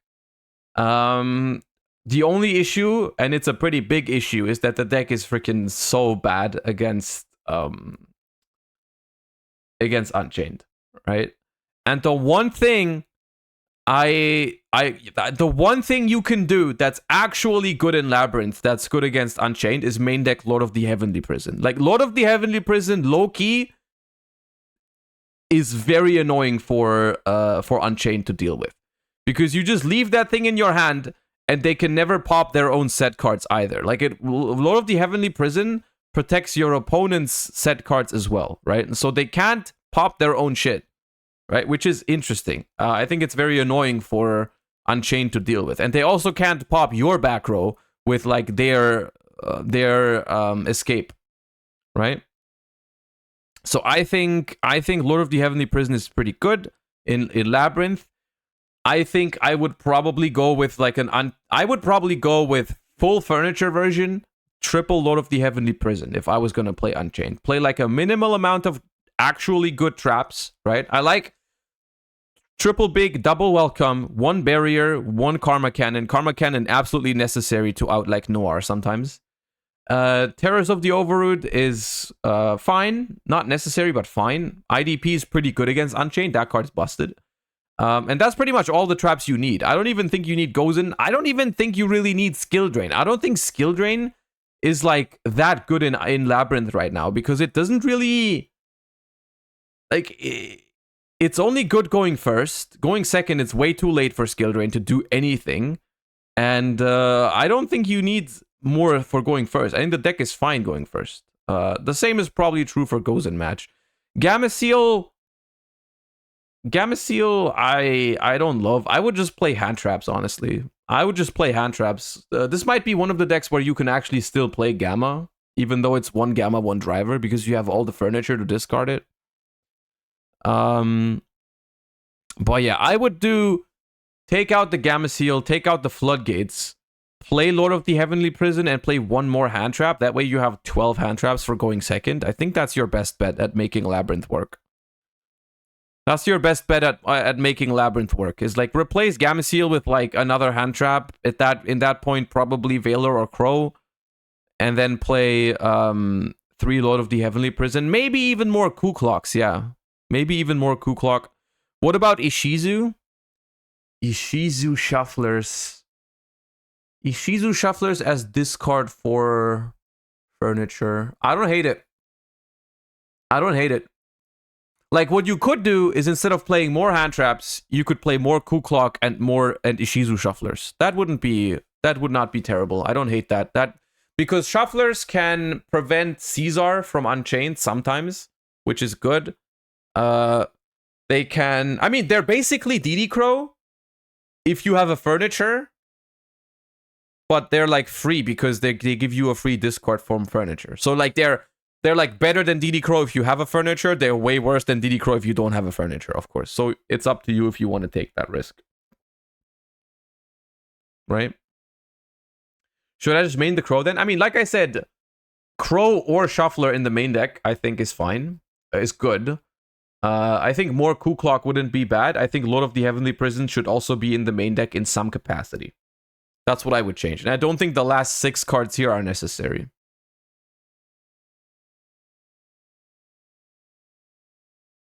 Have we talked about a small Unchained package? He hasn't opened it for some reason. Okay, I haven't. The reason why I haven't opened it, Skrelp, is because people have submitted like 50 different decks. I can't go over every single one. I don't want to go over like 5 different Labyrinth decks. That is the some reason. That is the some reason. I can't go over every single deck, but we can talk about the Unchained version. Give me a second.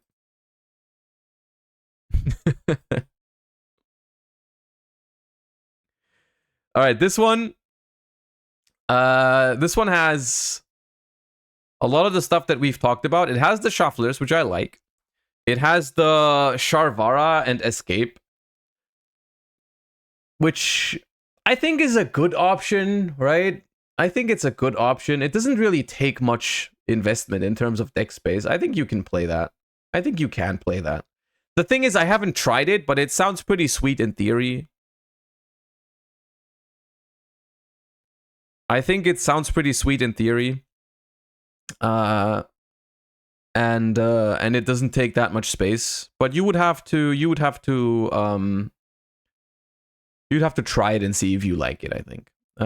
Simul Archfiend is in your deck, but you're not playing D-Barrier. This turn, neither player can special summon monsters with the same card types they already control. If you do not control 2 or more of the same card types, I don't like this. I don't like this, I think. It's like, it's better against Unchained for sure, but I think it's just not even that great into Unchained, is it? It doesn't seem like it's that great into Unchained. It just means they cannot link with the Yama. But that's not the biggest problem. I don't think Simul Archfiend is a good card right now. I think you just main deck Barrier for Pearly and like fusion decks and call it a day. Simul Archfiend is not as powerful as D-Barrier. Right? I don't like Simul Archfiend. The rest is pretty solid. The rest is pretty close to the last list, right? You're just playing like this almost the same traps. You're playing the more Ku Klux, what I said. You're playing the Shufflers, like I said. Instead of playing Lord of the Heavenly Prison, you're playing these, which I still think it should have Lord of the Heavenly Prison instead. If like, you know, so Called by is fine. Called by is fine. All right, Dargans. Dargans. Let me see. Dargan list. Dargan list. We only have 2 Dargan lists, and they are slightly different, so we might be able to look at both really quick. You are playing the 8 Bestials plus 3 Lubellions. You're playing the Red Eyes package. I think the Red Eyes package is 100% necessary. The Red Eyes package is necessary simply because without Chaos Space, you're kind of lacking consistency. That being said, there is no reason not to play the 1 Chaos Space. I know it's a random one of, but that card still needs to be here. You probably forgot. When building the deck, but the card is not banned, actually. The card is not banned. The card is limited, in fact. And you should still play the card, even though it's limited, because it's still pretty damn good. You're still playing all the targets, right? You still play the Baby Dragons, you still play the Lubellion, you still play the Levianeer, so you still definitely play the Chaos Space. So definitely play the Chaos Space. Other than that, I'm gonna be honest with you, this is just a very cookie-cutter dragon deck. Everything here is fine. The only thing that you're playing that is not quote-unquote standard is the Nocto Visions, which I think could be a little bit bricky, because you already don't have... You're playing a 46-card deck, 47 if we're assuming Chaos Space is in here. 47-card deck. And you already don't have a ton of starters, right? That's the one downside. I think arguably you could play some less Bestials. I think 8 Bestials might be a little bit too much. I think you want to cut down on Druid Swarm slightly. Maybe play 1 or 2, because the Bestials are not good in every matchup. I think it's better for consistency if you just play 1 or 2 less in the main deck, and just side deck more. Like, I would suggest just siding 1 or 2 Druid Swarms. That's something I'm a big fan of, because Bestials by themselves don't do shit in the opening hand. 1 for 1. 1 for 1. 1 for 1 could be a good starter for this deck. I don't hate 1 for 1 as an idea to get Black Metal Dragon. It makes your deck super weak to Ash, because Ash is typically Ash is always good against Dragon Link, but it's usually not a +1. So I'm not sure if I love 1 for 1 for that, but it's okay. I think Talents is a card that you can definitely play 3 of in Dragons. So yeah, those are my thoughts. I think cut lower on Druid Swarm slightly, maybe remove the Nocto Vision, definitely play Chaos Space, and think about a 3rd Talents. That's what I would do. And then this probably ends up putting it at more like 43-ish cards, 44-ish cards. That's what I would prefer. That's definitely what I would prefer for Dragon Link, to make it just slightly more consistent. The other list has some other cards we can talk about. Give me a second. The other list has some other interesting stuff we can talk about. It has Enemy, thank you for the 10 months, and Bravioli, man, thank you for the Prime. Appreciate that. This has some couple interesting cards in here. We have... Let's go one by one. Let's just go over the cards that are not standard. Red Eyes Black Meteor Dragon together with Gamma and Driver. I don't hate it.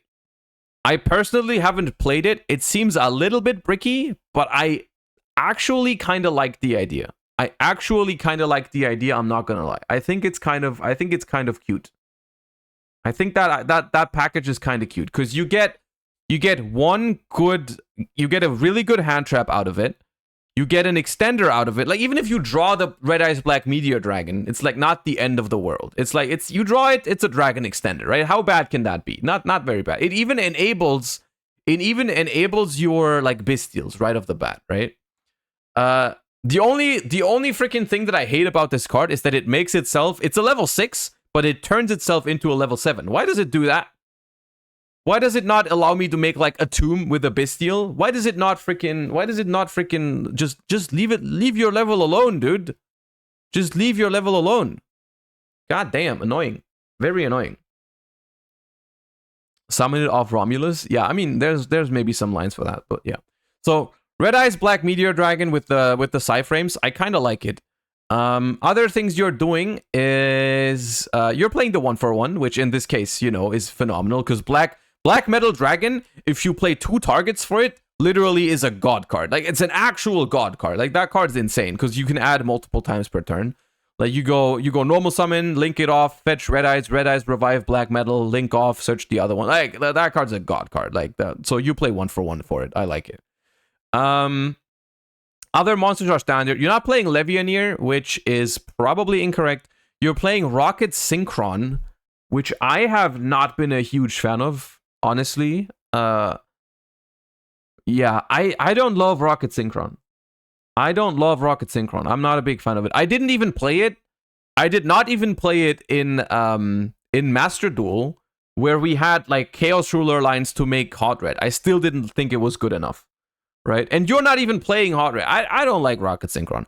You're playing Assault Synchron, though, which...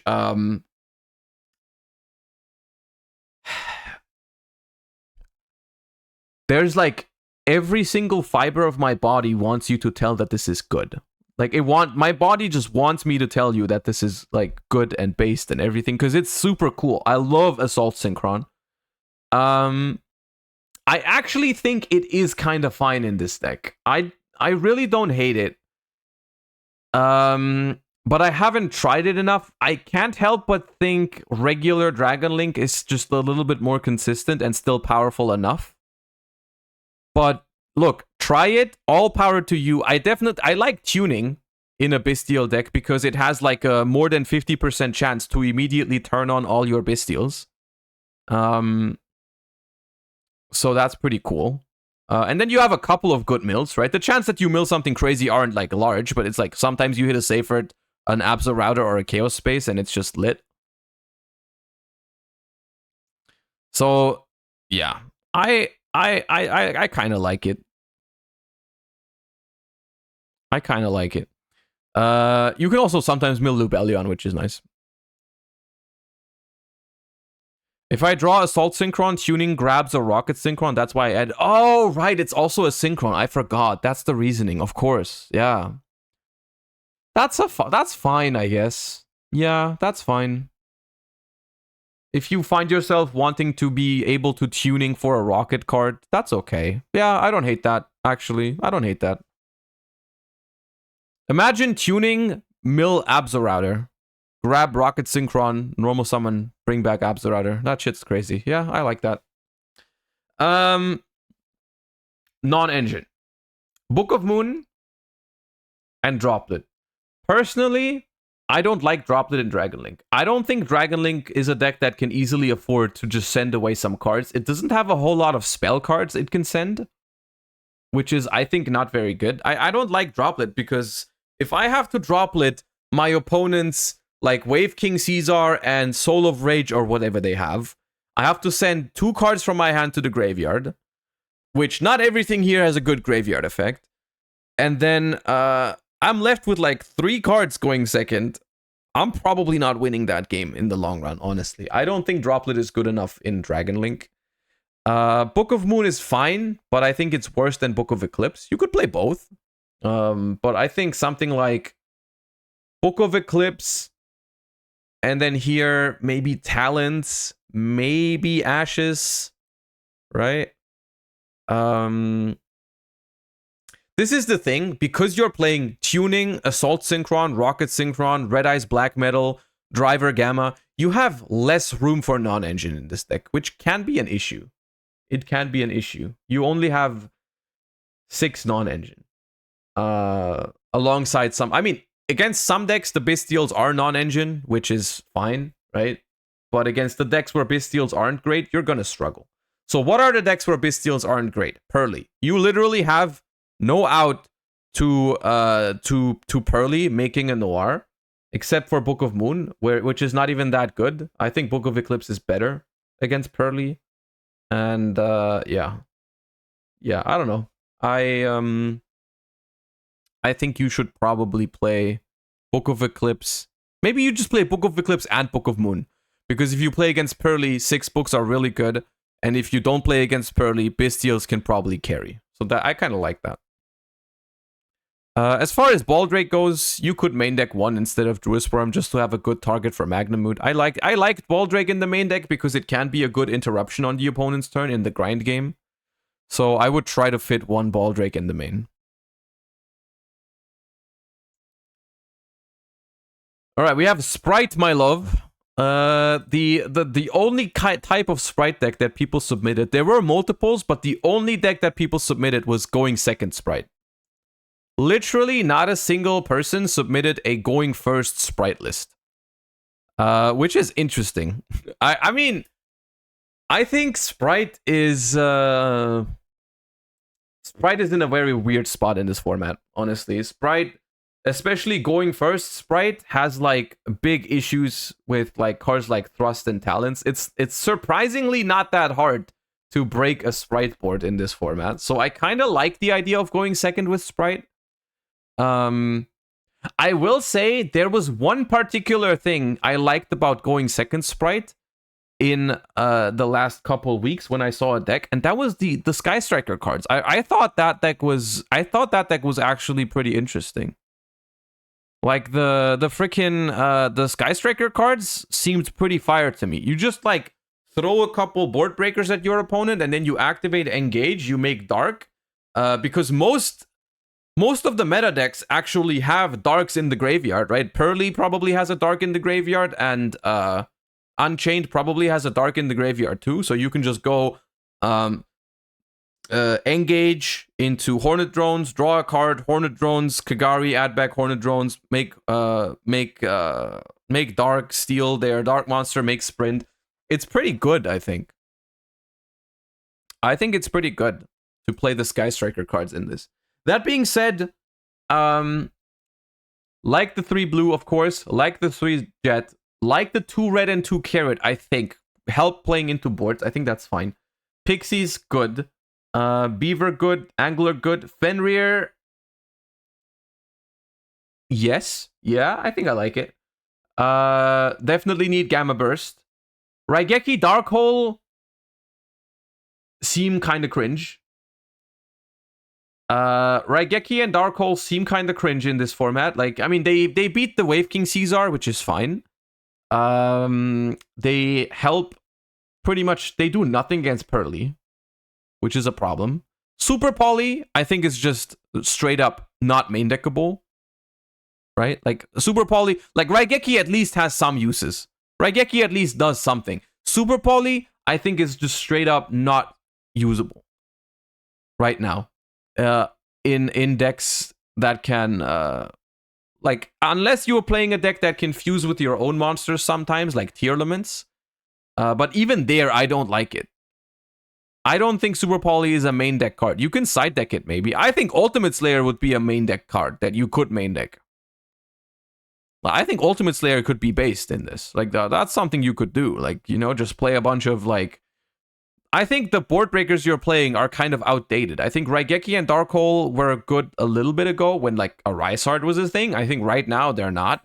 I think Super Poly is not very good right now. I think it should be, like, Third Talents, maybe Ultimate Slayer, maybe even something like Cosmic Cyclones can be pretty valuable. Maybe you still play some amount of... Books are kind of sus because then you can't Mosquito OTK. Maybe you play Kaijus.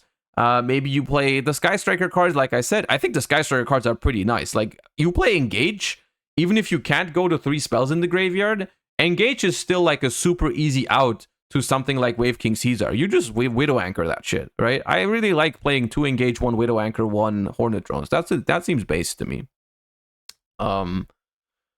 So yeah, that's it. I mean, the only thing about going second Sprite is really just which kind of board breakers do you use, and I think you could do a little bit better on that. I like the Thrust, the Herald of the Abyss, so you have a way to beat Pearly. I like the Lightning Storm, the Talents, of course. The Change of Heart is fine. The Mind Control is fine-ish. Duster is decent because of Thrust. But these 8 here, I think you could do a little bit better on. Right? So you can try something like Ultimate Slayer, 4 Sky Striker cards, and then 1 other. I think that could be nice. And that's what I think about going second Sprite. I think it's not bad. I think it's kind of scary, honestly. I think I think playing against this deck is kind of scary. Unironically, it unironically is scary. So I don't hate it. The only issue, I guess, is you don't know. Like at some point in the tournament, people might know what you're playing and they might just send you first. I see you're side decking Ibli, which is good for that, but some people might already do that in like game one if they know what you're playing, so that could be an issue, but that's just something you have to, you know, accept. All right, we have a Scareclaw submission. My problem here is that I unironically have never played an actual game of Scareclaw in my life. I've only played against this deck. So I think what I'm gonna do here, in order to not say anything that's just chatting, I'm gonna evaluate your non-engine, right? You said budget restriction for Prosperity, but I at least think it's a decent deck. The only issue I have when I play the grind game, I lose 100% because there's no way for my deck to do something about it. Any ideas? I don't know if there's a world where Scareclaw grind game gets better. I think Scareclaw is a very hit or miss deck. I think it's fine, actually. I don't think it's terrible. I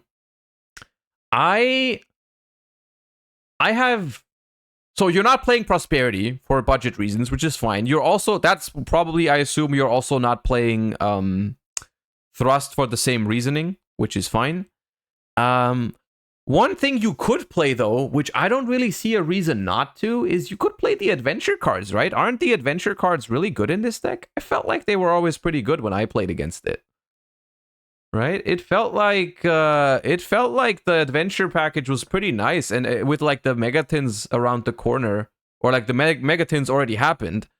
I don't think the adventure package can be considered expensive anymore. Like, well, how much do you have to spend for like a full adventure package? What is it, like $20? If even? It might be less than that.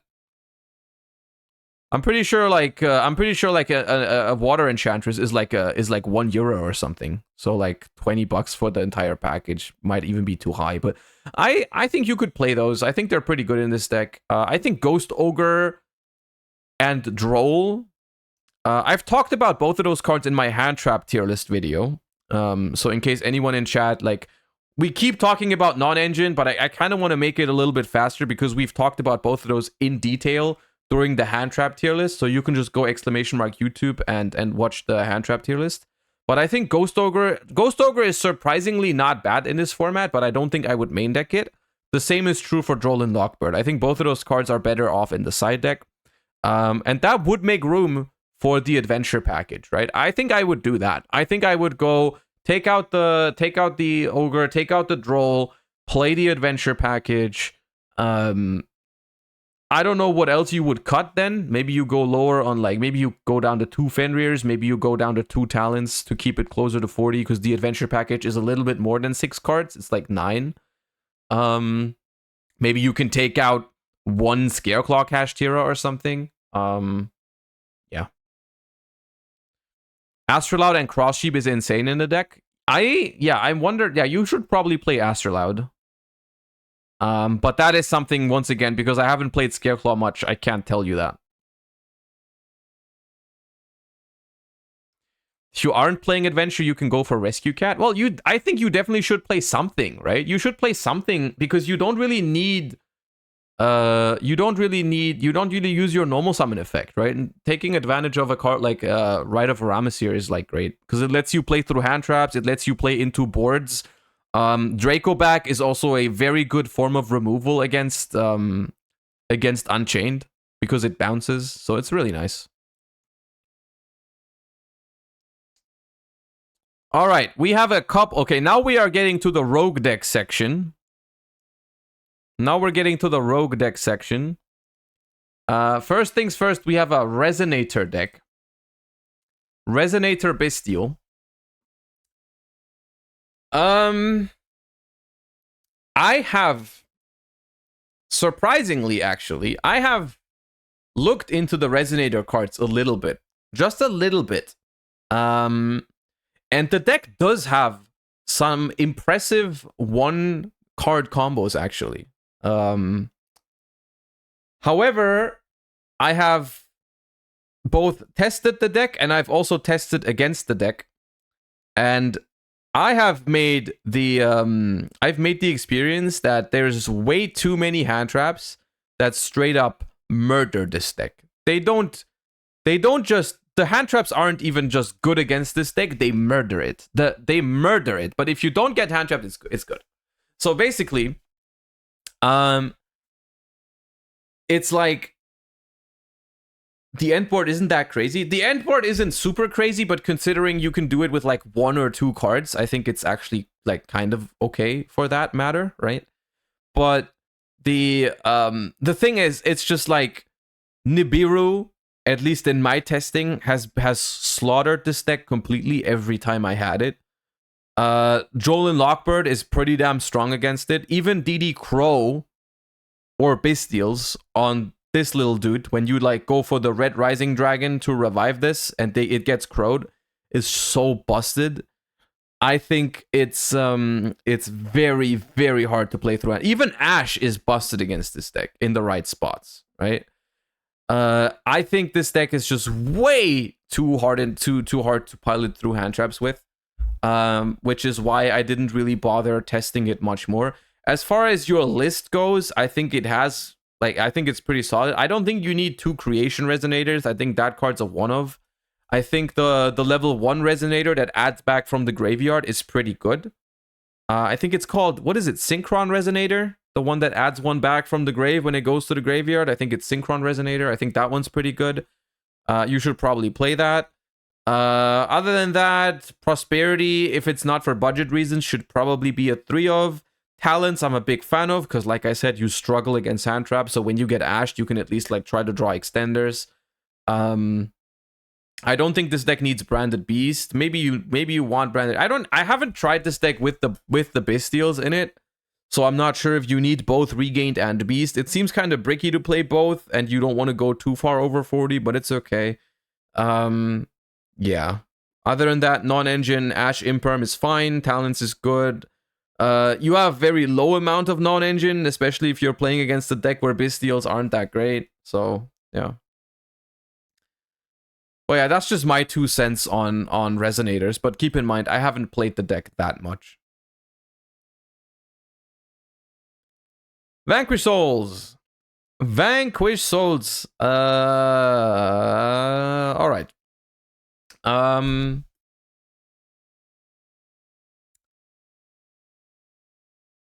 Vanquish Soul, I am afraid to inform everybody, has unfortunately not turned out to be that super cool based mid-range deck in Yu-Gi-Oh! That I was hoping it would be.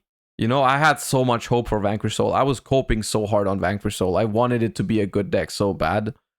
Like, I wanted it to be a good deck, man. I wanted it to be. But, and I still have the cards. And I'm still coping for the support and everything. But freaking, the deck is just too fair. And at the same time, not even that consistent, because you need to open Raisin or your deck sucks. That's what they need to do, by the way, if they want Vanquish Soul to ever be a good deck. Like, if they want to make more support for it, they need to give it, like, a way to find Raisin more consistently. That's what they need to do. And then maybe it's a fine mid-range deck if it always has Raisin. But at this point, it's not that consistent.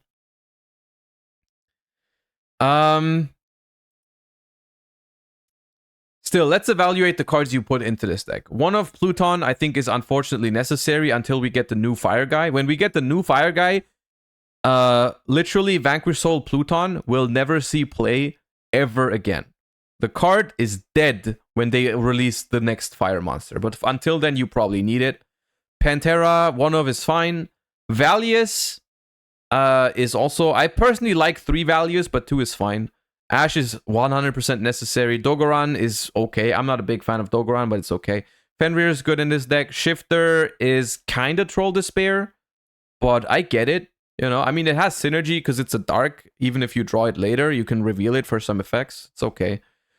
Staker Soul, mandatory. One continue, no book is interesting, especially because you play Desires. Like 2 Desires with 1 target for Madlove is kind of crazy.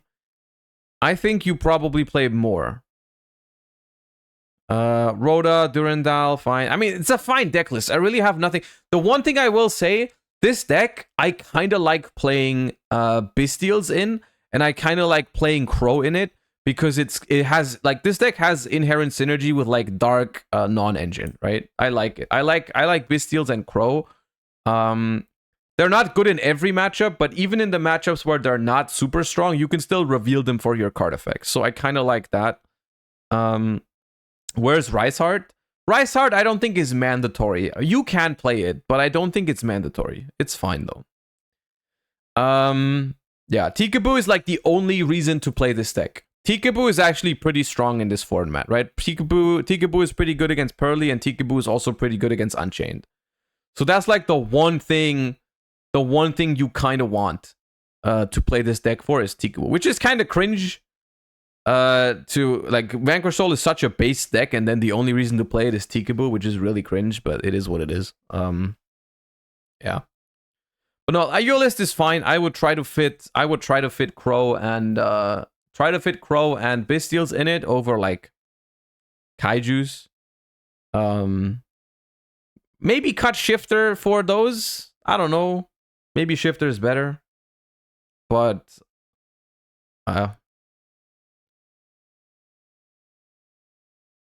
Petty, thank you for the 7 months. I think Ghost Reaper is a playable card next format in decks that have extra deck space for it.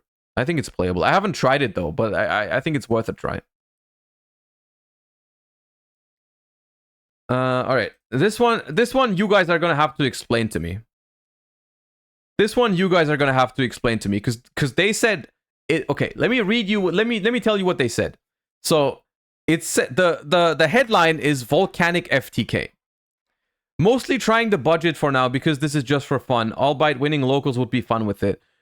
Albeit winning locals will be fun with it. Not sure whether to go for the Reaper, Cheese, or Super Poly. Extra deck is basically as free as it gets. No Dark Ruler because FTK, and no Prosp for the same reason. I don't own that. Cross out because this deck can die to a singular hand trap.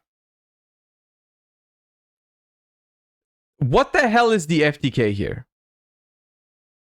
Because I don't remember all of the Volcanic cards. Which one is the one that kills your opponent? The big guy? Cannot be normal on summon or set. Must be special summoned by banishing 3 Pyros or a Blaze card from your hand. Fill up. You can only special summon Emperor once per turn that way. When summoned this way, inflict 500 damage to your opponent for each banished Pyro monster. Then you can set 1 Volcanic Trap directly from your deck. Each time your opponent special summons a monster, inflict 500 damage to your opponent. So, how much damage are we inflicting with that? Can we do 16? No, right? We have this on top. Oh, we need Kurenai too. How do we... Can we search Kurenai?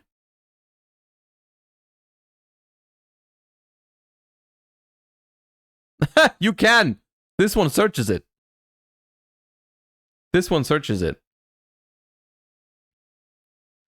There's a valid point in chat right now.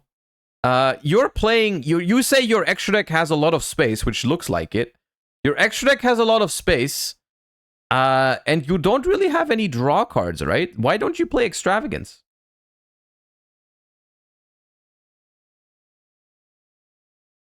Isn't that solid? I don't see any draw effects unless I'm missing something.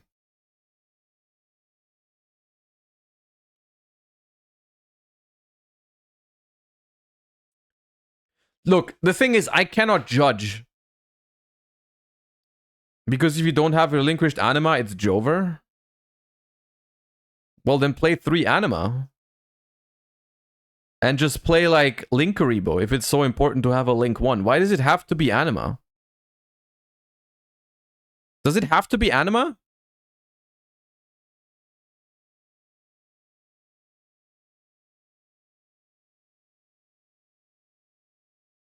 Because it's a spellcast. Oh, wait. Why does it have to be a spellcaster? I tried this with Extrav and 3 Anima and it was fine. Oh, you have to summon this from hand or deck by sending a face-up spellcaster and a level 4 or lower fire you control to the grave. I see. You need a spellcaster. I guess. Okay.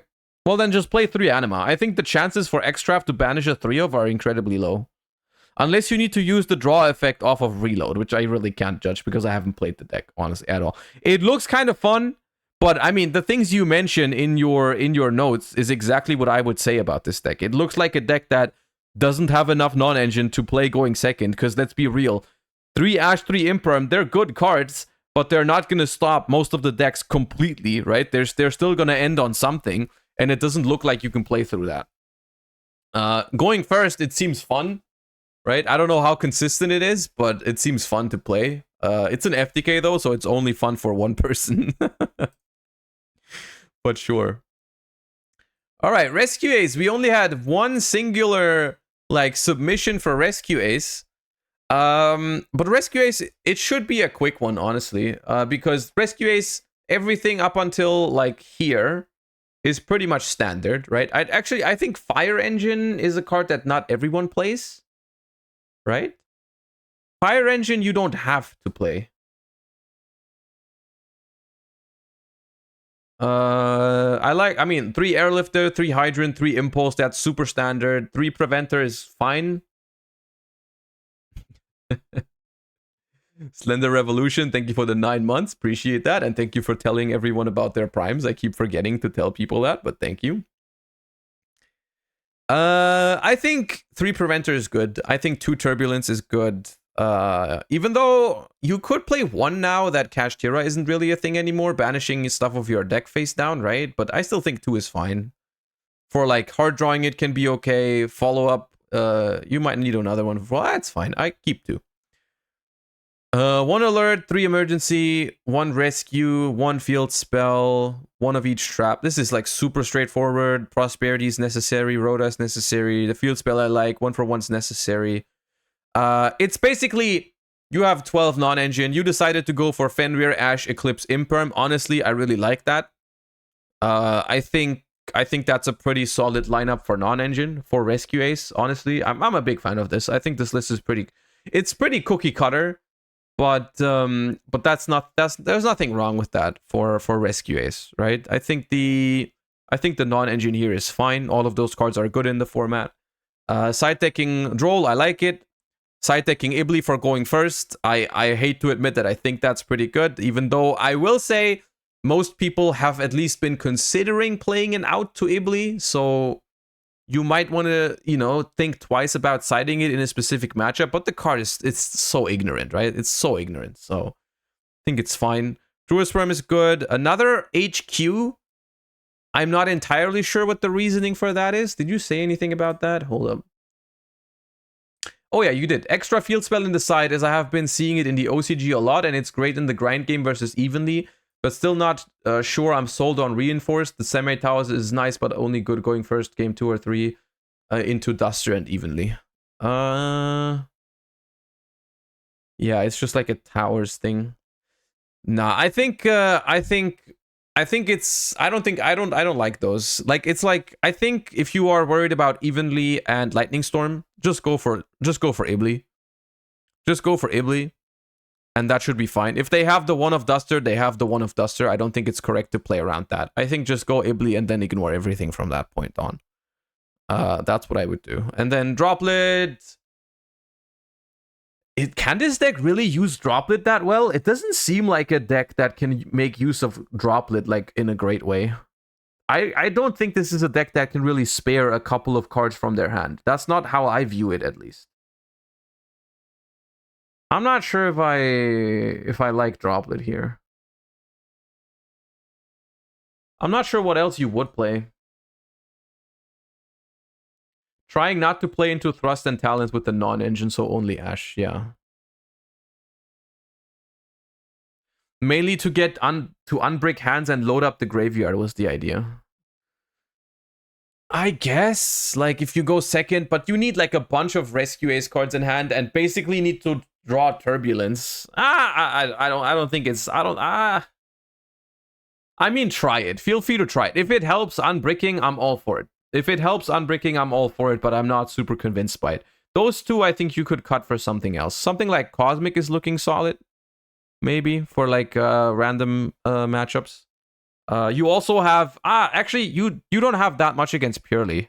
You have Eclipse, but you might want to look at something like Xyz Encore, or if that's because that card's been getting expensive. If it's budget reasons, then you could do something like Herald of the Abyss or Kaiju's for Purely. Are you spoiling your deck list for the YCS? Yes, all of these are my deck lists for the YCS. Every single one of them. What else do we have? Let me look at. We have I'm gonna skip some of the decks that I have literally nothing to say about. Like, for example, there's an Infernoble Knight deck list, but I haven't really tried Infernoble, so I'm probably not gonna. I would probably just repeat myself and tell you which non-engine I like and which one I don't like. So it's kind of like the same thing. All right, let's see. Let's talk about some decks that I do know the cards of. There's been oh, look, someone submitted an Exo Sister deck.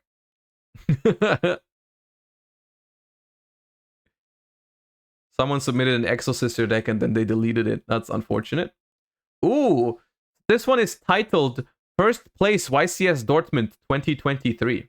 Let's see what that is. Okay. Is this a Scrub submission? Scrub, did you do this?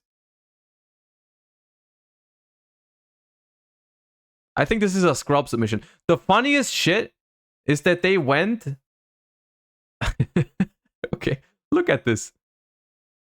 Look at this. They submitted this, right? They said Cash Tira first place YCS Dortmund, and then they submitted actual reasoning. Wraithsoth and Theosis are at 2 because Thrust can search them if needed. Not true. 5 shifter cards because it's the optimal amount to see exactly 1 in opening and everything else should be self-explanatory. They submitted a freaking explanation for the meme deck.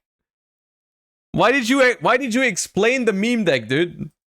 God damn. So that's funny.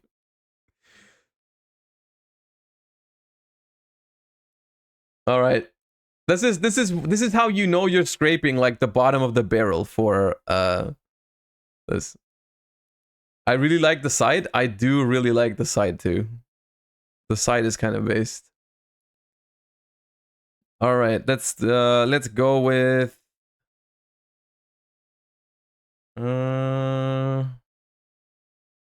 let's round it off with this one because I actually know some of the stuff now. I actually know some of the Mikanko cards now. So we have a submission for obviously blind second Mikanko here. I think it's blind second. Yeah.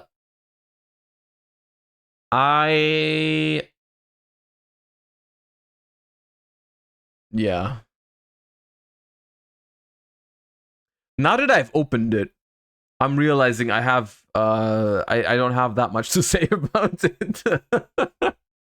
I just freaking hate Mikanko after the more I played it in Master Duel, the more I didn't like it. Your list is fine. I think you can play 1 less Fire Dance.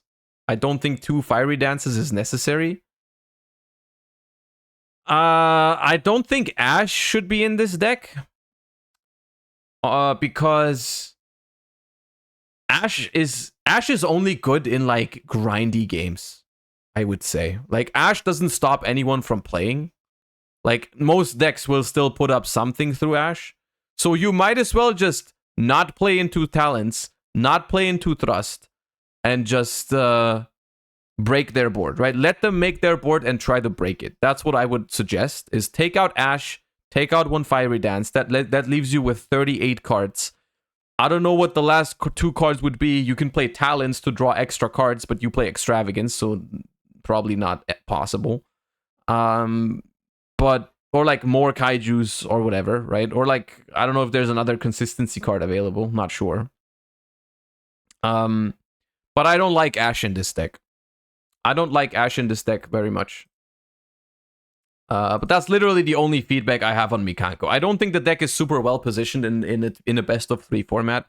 Even in Master Duel, where it's a best of 1, I still didn't really like the deck, even though it's probably a lot better than what I made out of it because I played it for the very first time. But I still didn't really like it.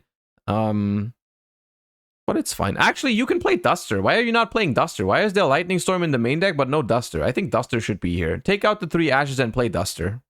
That's my advice. All right. I'm proud of you, chat. I'm proud of you. No one submitted MathMech this time. No one submitted MathMech this time. I'm very proud of you. Well done. Well done. That's my chat. That's my viewers, dude. That's my viewers. I'm very proud of you.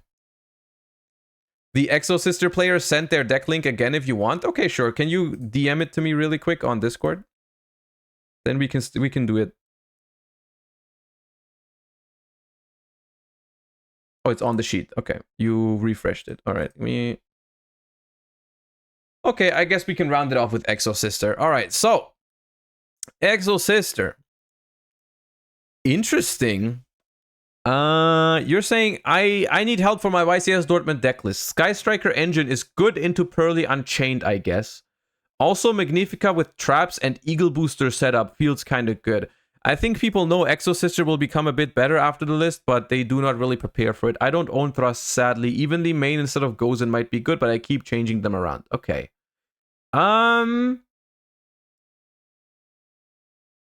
Sky Striker package good into Pearly and Unchained, you say? Let me think about that for a second. Let's go over the more obvious stuff first. You're playing 3 Ellis, 2 Stella, 3 Martha, 2 Sophia. You're not... Isn't there one more? Which one are you not playing? Or is that all of them? Irene. Irene. Is Irene really not necessary? Isn't there one? Which one does... Okay, Sophia mentions Irene. Sophia mentions Irene. Maybe you want one of them? I don't know. Alright. Aratama, Sakitama. Big fan of those cards in this deck. I think they're pretty good here. You're playing 3 traps, which I honestly, low-key, even though I always hate playing like trap cards in my decks, I think Exo Sister is one of the decks where you actually might want them. Like, I really enjoyed hard drawing 1 or 2 trap cards because it just made it so you would not care about resolving some of your stuff. You still set up the traps. I kind of liked the more copies of the traps, but it's hard to fit. Shifter is obviously one of the main selling points of the deck. Ashe is good. Evenly, I don't like at all. Evenly, I don't think is very good in this upcoming format. Imperm is good. Talents is mediocre in this deck particularly because you're playing Prosperity, so you can't always draw, or you often cannot draw. Taking is very mediocre in Exo Sister because you can't really do any good linking with it. It's very meh. So you can really only look at their hand, which is a good effect still, but it doesn't really progress the board state or your position in the game. It's only good if your opponent doesn't already have a board. So I'm not a huge fan of talents in this deck. And then the Sky Striker package, I don't really know what you're referring to when you say those are good into Unchained and Pearly. Like, I agree, in a perfect world where you can set up a Magnifica, right? Putting a freaking Eagle Booster behind it is pretty damn strong. But I don't think you should worry about the games where you get to Magnifica. Because if you're getting to Magnifica, your deck is already fine. Like, your deck's already doing pretty well, right? So I don't like the Eagle Booster that much. The Widow Anchor is fine, I guess. But it's also not great. And you will never draw off of Engage. So I don't like this package. So I think you just want to take out the Evenlies, the Talents, the Engages, and the Anchor and Eagle Booster for 8 other non-engine. Maybe 1 Irene, and maybe more traps, right? That's what I would do. In terms of which non-engine, probably go third Imperm. Probably go third Imperm, second Vadis. Maybe one Irene. That's 3 cards. We can do 5 more. You can do more hand traps. Like Crow is fine in this deck. You can do Eclipse or Book of Moon. That's fine in this deck. That's what I would do. That's roughly what I would do. I don't like Gozen Match in the main deck because it's so bad going second, and you already play a bunch of traps that are bad going second. So I wouldn't. I don't think I would rely on Gozen Match in the side deck. I think it's fine. I would encourage you to try out Gravekeeper's Inscription maybe, because Gravekeeper's Inscription is pretty toxic against Unchained in this deck. Other than that, the deck's looking fine. I like that you're siding Droll. Your matchup against combo decks with 3 Droll, 3 Shifter should be pretty fine. Cosmic to cover some back row decks is nice. Solomon goes in for going first is good in this deck because the deck is, I think, inherently a little bit weaker than other decks, so giving it some help for going first is nice. And Thrust and Herald of the Abyss are fine against Pearly, although you could also make this Xyz Encore if you have it. And that's that. All right. And that's that, I think. Yeah, I think we've talked about most of the decks that people submitted. We've left out some, and I know we haven't looked at every single deck that every one of you submitted because that simply takes up way too much time. I hope the majority of you still got something out of that. You know, either I talked about your specific deck, or I mean, we talked about non-engine a lot in general today, right? That's the big takeaway from this, is that a lot of the things that we talked about today apply to a lot of different decks, right? So all you need to do is like take the information and apply it to your specific deck that you are playing, and I think it should be helpful for every single one of you still if you're preparing for an event. So yeah, thank you for everyone that submitted a deck. I hope you enjoyed the deck doctor this time around. We're going to do one for Master Duel at some point as well. I have that planned. We're simply going to wait for the next core set to drop, and then we're going to do one about Master Duel, a Master Duel format, and then people can submit their Master Duel decks, and we're going to evaluate those. So stay tuned for that. And yeah, I'm not sure if we're going to turn this into a YouTube video, but if you're watching this on YouTube, make sure to subscribe to the channel. And I hope you enjoyed watching it. And yeah, everyone, best of luck at YCS Dortmund. See you guys there. And thank you for watching. All right. Salad. I actually don't think we talked about Salad. I don't think anyone submitted a Salamangreat deck, but maybe I can just... I can show you some of the things I've been cooking up with Salad real quick, because I'm not going to play it at the YCS, sadly. But my Salad list right now... is kind of crazy. It's kind of crazy. Hold up. But it has some ideas that you can think about. So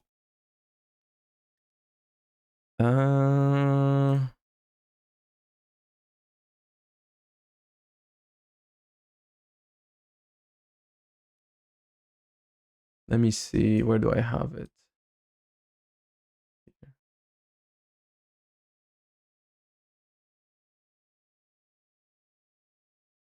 This is what I've been messing around with. Oh, I haven't switched the scene yet.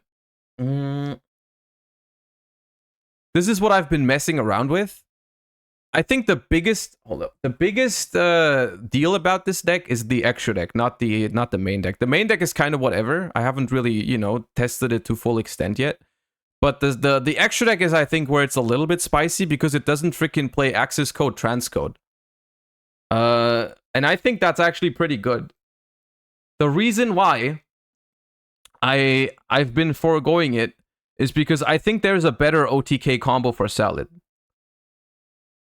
Potentially. There's a better OTK combo for Salad. I'll show you in a second, because it doesn't conflict with Salamangreat of Fire. Hold up. So what you do, and this is, once again, this deck is, I think Salamangreat is kind of copium, but I think the combo is pretty neat. So when you're locked under Salamangreat of Fire, this hand is sick, by the way. When you're locked under Salamangreat of Fire, what you need to do, even if your opponent has all of their monsters in defense position, you can give them a monster with Salamangreat Weasel in attack position, right? Whatever. Give them a Gazelle, right? Have the best card in the game, give them a Gazelle.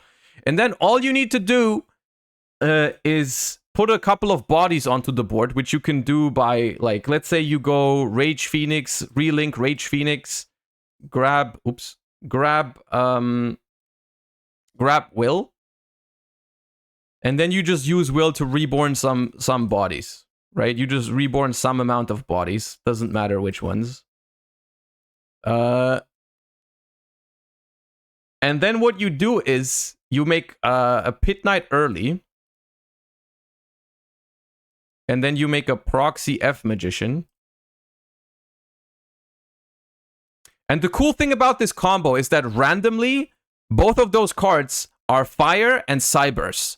So they don't care about locking yourself with Salamangreat of Fire and Mirage Stalio, right? Both of them don't care. It doesn't matter, which is the problem with Transcode and Axis Code, because if you're locked into Fire monsters, you can't summon those. Both of these are Cybers and Fire, so it's literally irrelevant what you're locked into. And then you use Proxy Magician effect to Fusion Summon. You chain this to make the monster 0 attack. You fuse with the Rage Phoenix and one of these two, doesn't matter which one. You make Violet Chimera, which is one Salamangreat monster plus a Link monster. And that thing just gains attack, like equal to half of its materials, which is, in this case, it gains 2100 attack. So it's 49. And then you just attack this thing, and this attack becomes doubled when it battles a monster where the attack is different from the original attack. So because the Gazelle is 0, this one goes to 9,800 damage or some shit, right? And so you can that's the way you can OTK even after locking yourself with Salamangreat of Fire, which I think it's interesting. You can even ignore every other thing that they have on the board. Like you can Book of Eclipse your opponent. You can, like, they can have a Noir here. If it's unaffected, they have to use its effect, right? They have to play into, like, they have to make it affected because you can just give them something with Weasel. It's a cool combo. I think if you're playing Salad, you can maybe think about playing it, but I don't think it solves the problem of Salamangreat, right? The problem of Salamangreat is going second, it's kind of iffy, and this little dude, which and this also too. Like, a lot of people are playing Crow and Nibiru right now, and both of those cards are pretty problematic for Salad, right? It's the Salamangreat still has problems. Don't get me wrong. I'm not trying to pill anyone on Salamangreat. This combo is not super like life changing. But I still think it's better if you play Salamangreat of Fire for consistency, which it's a huge consistency card. Like, it's a big deal to be able to play the card. Having a line available that kills through the Salamangreat of Fire locking yourself, I think is pretty nice. I think that's pretty clean. So yeah, that's my Salamangreat cope for the day. I still don't think the deck is good enough. One other thing that I haven't been able to incorporate, I was thinking about playing this little dude. This little dude is actually kind of nice for Salamangreat. I was thinking about cooking up a version with more copies of Weasel because it's a tuner. And this thing is, when this card is synchro summoned, you can special summon a level 3 fire monster from your deck, period. That's kind of nice. You play one Buffalo, right? You play one Buffalo in that version, and when you need Gazelle, you get Gazelle. If you need Spinny, you get Spinny. If you need Foxy, you get Foxy.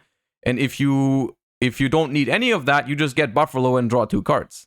And the only downside is, after you synchro summon this card, you cannot special summon level 5 or higher for the rest of this turn, which you don't care about. You don't care about that at all. But I haven't, like, the thing is, it just takes too much extra deck space. I don't think it's viable because it takes another extra deck slot. But yeah, I don't know. I thought that was a funny idea. You can summon Ash and bounce it back with Stalio. With Sunlight Wolf, you mean? You could theoretically search Ash, yeah. Stalio can't bounce your own cards, right? Oh, you can. You could do that. I don't know if you want to do that, but I don't know. Just some ideas to maybe mix it up from the standard Salamangreat lists. Maybe. But I don't know if it's I don't think it solves the problems of the deck, but I figured since I'm not going to play Salamangreat at Dortmund, probably, unfortunately, most likely not, or like I'm not going to. I figured I could share this. If anyone finds it cool or helpful, then you know, you can try it out. Maybe you'll like it. Maybe you'll like it. Okay. All right. We have some new cards as well. I've been informed that there's been some new cards that we can react to, or rather, new card ? Not cards. Let's quickly do it. How many subs to play it? You don't have that kind of money, Skrelp. You don't have the kind of money to make me play a deck that I don't think is the best deck for a YCS. I'm way too competitive for that. Awaken Ancient Evils with Phantasmal Summoning Beast. Say number? No. No. I'm scared. It's always darkest before your defeat. Okay, Phantom Nightmare support card. Phantasmal Summoning Beast. That sounds like Sacred Beast support, no? Like the Dark Sacred Beast or whatever. That's kind of what it sounds like. What is it? Oh yeah, it is. It is Sacred Beast support. Level 7 Dark Fiend effect monster. Now, the thing is, I've never played Sacred Beast support in my life, except for the level 2 in Sprite. So this is not level 2, so I'm immediately not interested, but let's continue. You can only use the first and second effect once per turn. You can tribute this card. Add 1 Uriah, Hamon, or Raviel from your deck or grave to your hand. Then you can special summon 1 level 10 Pyro, Thunder, or Fiend monster whose attack equals its own def from your hand, ignoring its summoning condition. Now, why is the first one naming all of them? The first part of the effect is naming all of them, and then the second part is describing them. Level 10 Pyro, Thunder, or Fiend whose attack equals its own defense. Why not just repeat their names again? It can be any level 10. Well, yeah, I understand it, but they clearly want you to summon this, right? You add one of those, and then you can do it. I guess you can summon Yubel from your hand, but whatever. You can summon Yubel, that's true. Yubel is the one thing I can think of that you can do with this. You can banish this card from your graveyard. Add 1 Dimension Fusion Destruction from your deck to your hand. That's a scary-ass name. Do we know that card? Is that card out yet?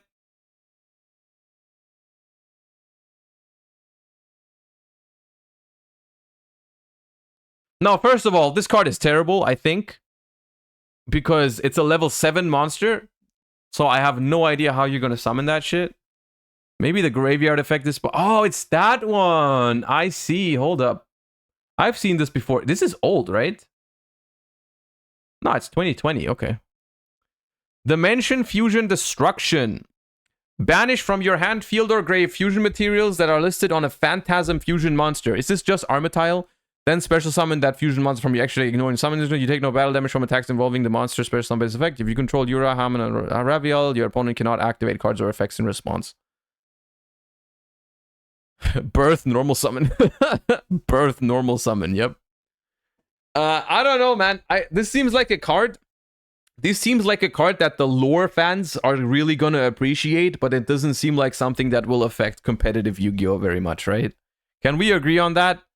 I don't think this is something that really affects competitive Yu-Gi-Oh! But anime fans are like probably happy about this one, which I think is okay. I think it's okay for certain decks to exist just to like make anime fans happy, even though they're not like top tier competitive. You get to play your Yubel decks now. You get to play your Uri Sacred Beast deck. You get to play your whatever, you know, Dark Magician, Blue Eyes kind of decks. I think it's fine. I think it's fine for those cards to exist. I don't think this is good enough to make a deck competitively viable, though. All right, that's that. I don't think we have to talk about it too much. Is there other cards?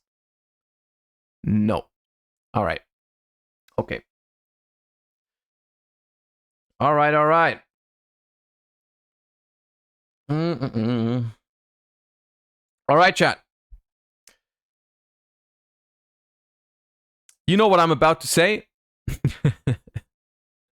You know what I'm about to say? And I'm afraid I have to say it. Sleeve Chief, yeah. Oh shit, I forgot. No, we're not ending yet. I was supposed to tell you about something from Sleeve Chief. Oh, I almost forgot. It's good that you posted something in chat. I almost forgot. I'm supposed to remind you of something because Sleeve Chief has been like the Sleeve Chief website has been down currently because I think they're waiting for product restock, but they're going to restock. They're going to restock on the 1st of October, which is the weekend of YCS Dortmund. This upcoming weekend, they're going to have a huge restock. They're going to have some bundle deals, which are going to include some new product with like the red-haired stuff, like for the One Piece fans out there. For the One Piece fans out there, there's going to be some product for you guys, but there's also going to be a lot of Yu-Gi-Oh restock. And you can still use Josh 5 even if there's a bundle, even if it's already a bundle deal. If I understood correctly, you can still use Josh 5 to get 5% off. So stay tuned for that. Stay tuned for that. Sunday, 8 p.m. Central European time. Check out Sleeve Chief. I'm probably going to make a tweet on Sunday as well, but make sure to stay tuned for that. I almost forgot. All right. The one bean is real. The one bean is real. Mr. Nobody, thank you for the 5 months. Appreciate you so much. Thank you. All right. So the reason why we're ending it early is because I wasn't even supposed to stream today. I wanted to take today off to prepare for YCS Dortmund and pack all my stuff because I'm leaving very early tomorrow. So I'm kind of stressed because I'm looking and it's almost 3 p.m. already and I have to do a lot of stuff today to prepare for the weekend. But I really wanted to give you guys the Deck Doctor. So I hope you appreciate that. I hope you appreciate the Deck Doctor. But I have to get going now to prepare for my travel to Dortmund and all that kind of stuff. If anyone is going to the YCS, hope you have safe travels. See you all there. Best of luck for YCS Dortmund. I'm very excited. Anyone who's not going to be at the YCS, I hope you enjoy the live stream because there's definitely going to be a live stream. So yeah, enjoy the live stream. Hope you have a wonderful weekend regardless. And I will see everyone either at YCS Dortmund or at the start of next week when we return to the regular streaming schedule. All right, until then, thank you guys so much for watching. And I'm just going to find someone to raid right now. Let me find someone to raid. Who's live?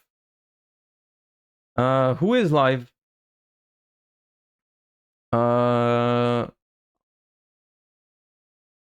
Sub goal before we go. Wait, did we just hit a sub goal?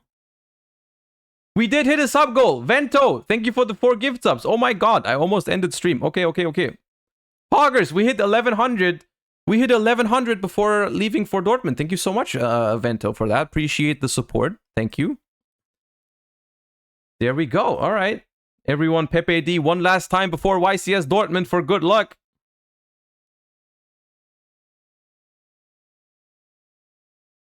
I'm just going to pick someone who's going to appreciate the viewers. Let me do that. I always like, I like when we do that. Let's pick someone who's got just a couple viewers. Ooh, there's a Ninja Duelist. I'll raid the Ninja Duelist. We're raiding the Ninja Duelist. Let's go. We're raiding the Ninja Duelist. Oh. Error. Why is there an error? Do they not want to be... Is there an option to not be rated? Let me try that again. Is there a setting so that you can't be rated? Yeah, they can't be rated. Well, someone else then. Okay, their stream title is just Machina. Let's try. Okay, no, it works for them. It works for them. So maybe the other person had a setting so that they can't be rated. Which, I mean, if they don't want to be rated, I don't want to rate them. So let's okay. Anyways, chat. see you guys either at Dortmund or next week. Thank you guys so much for watching. Hope you enjoyed the Deck Doctor. Hope you enjoyed the stream, even though it was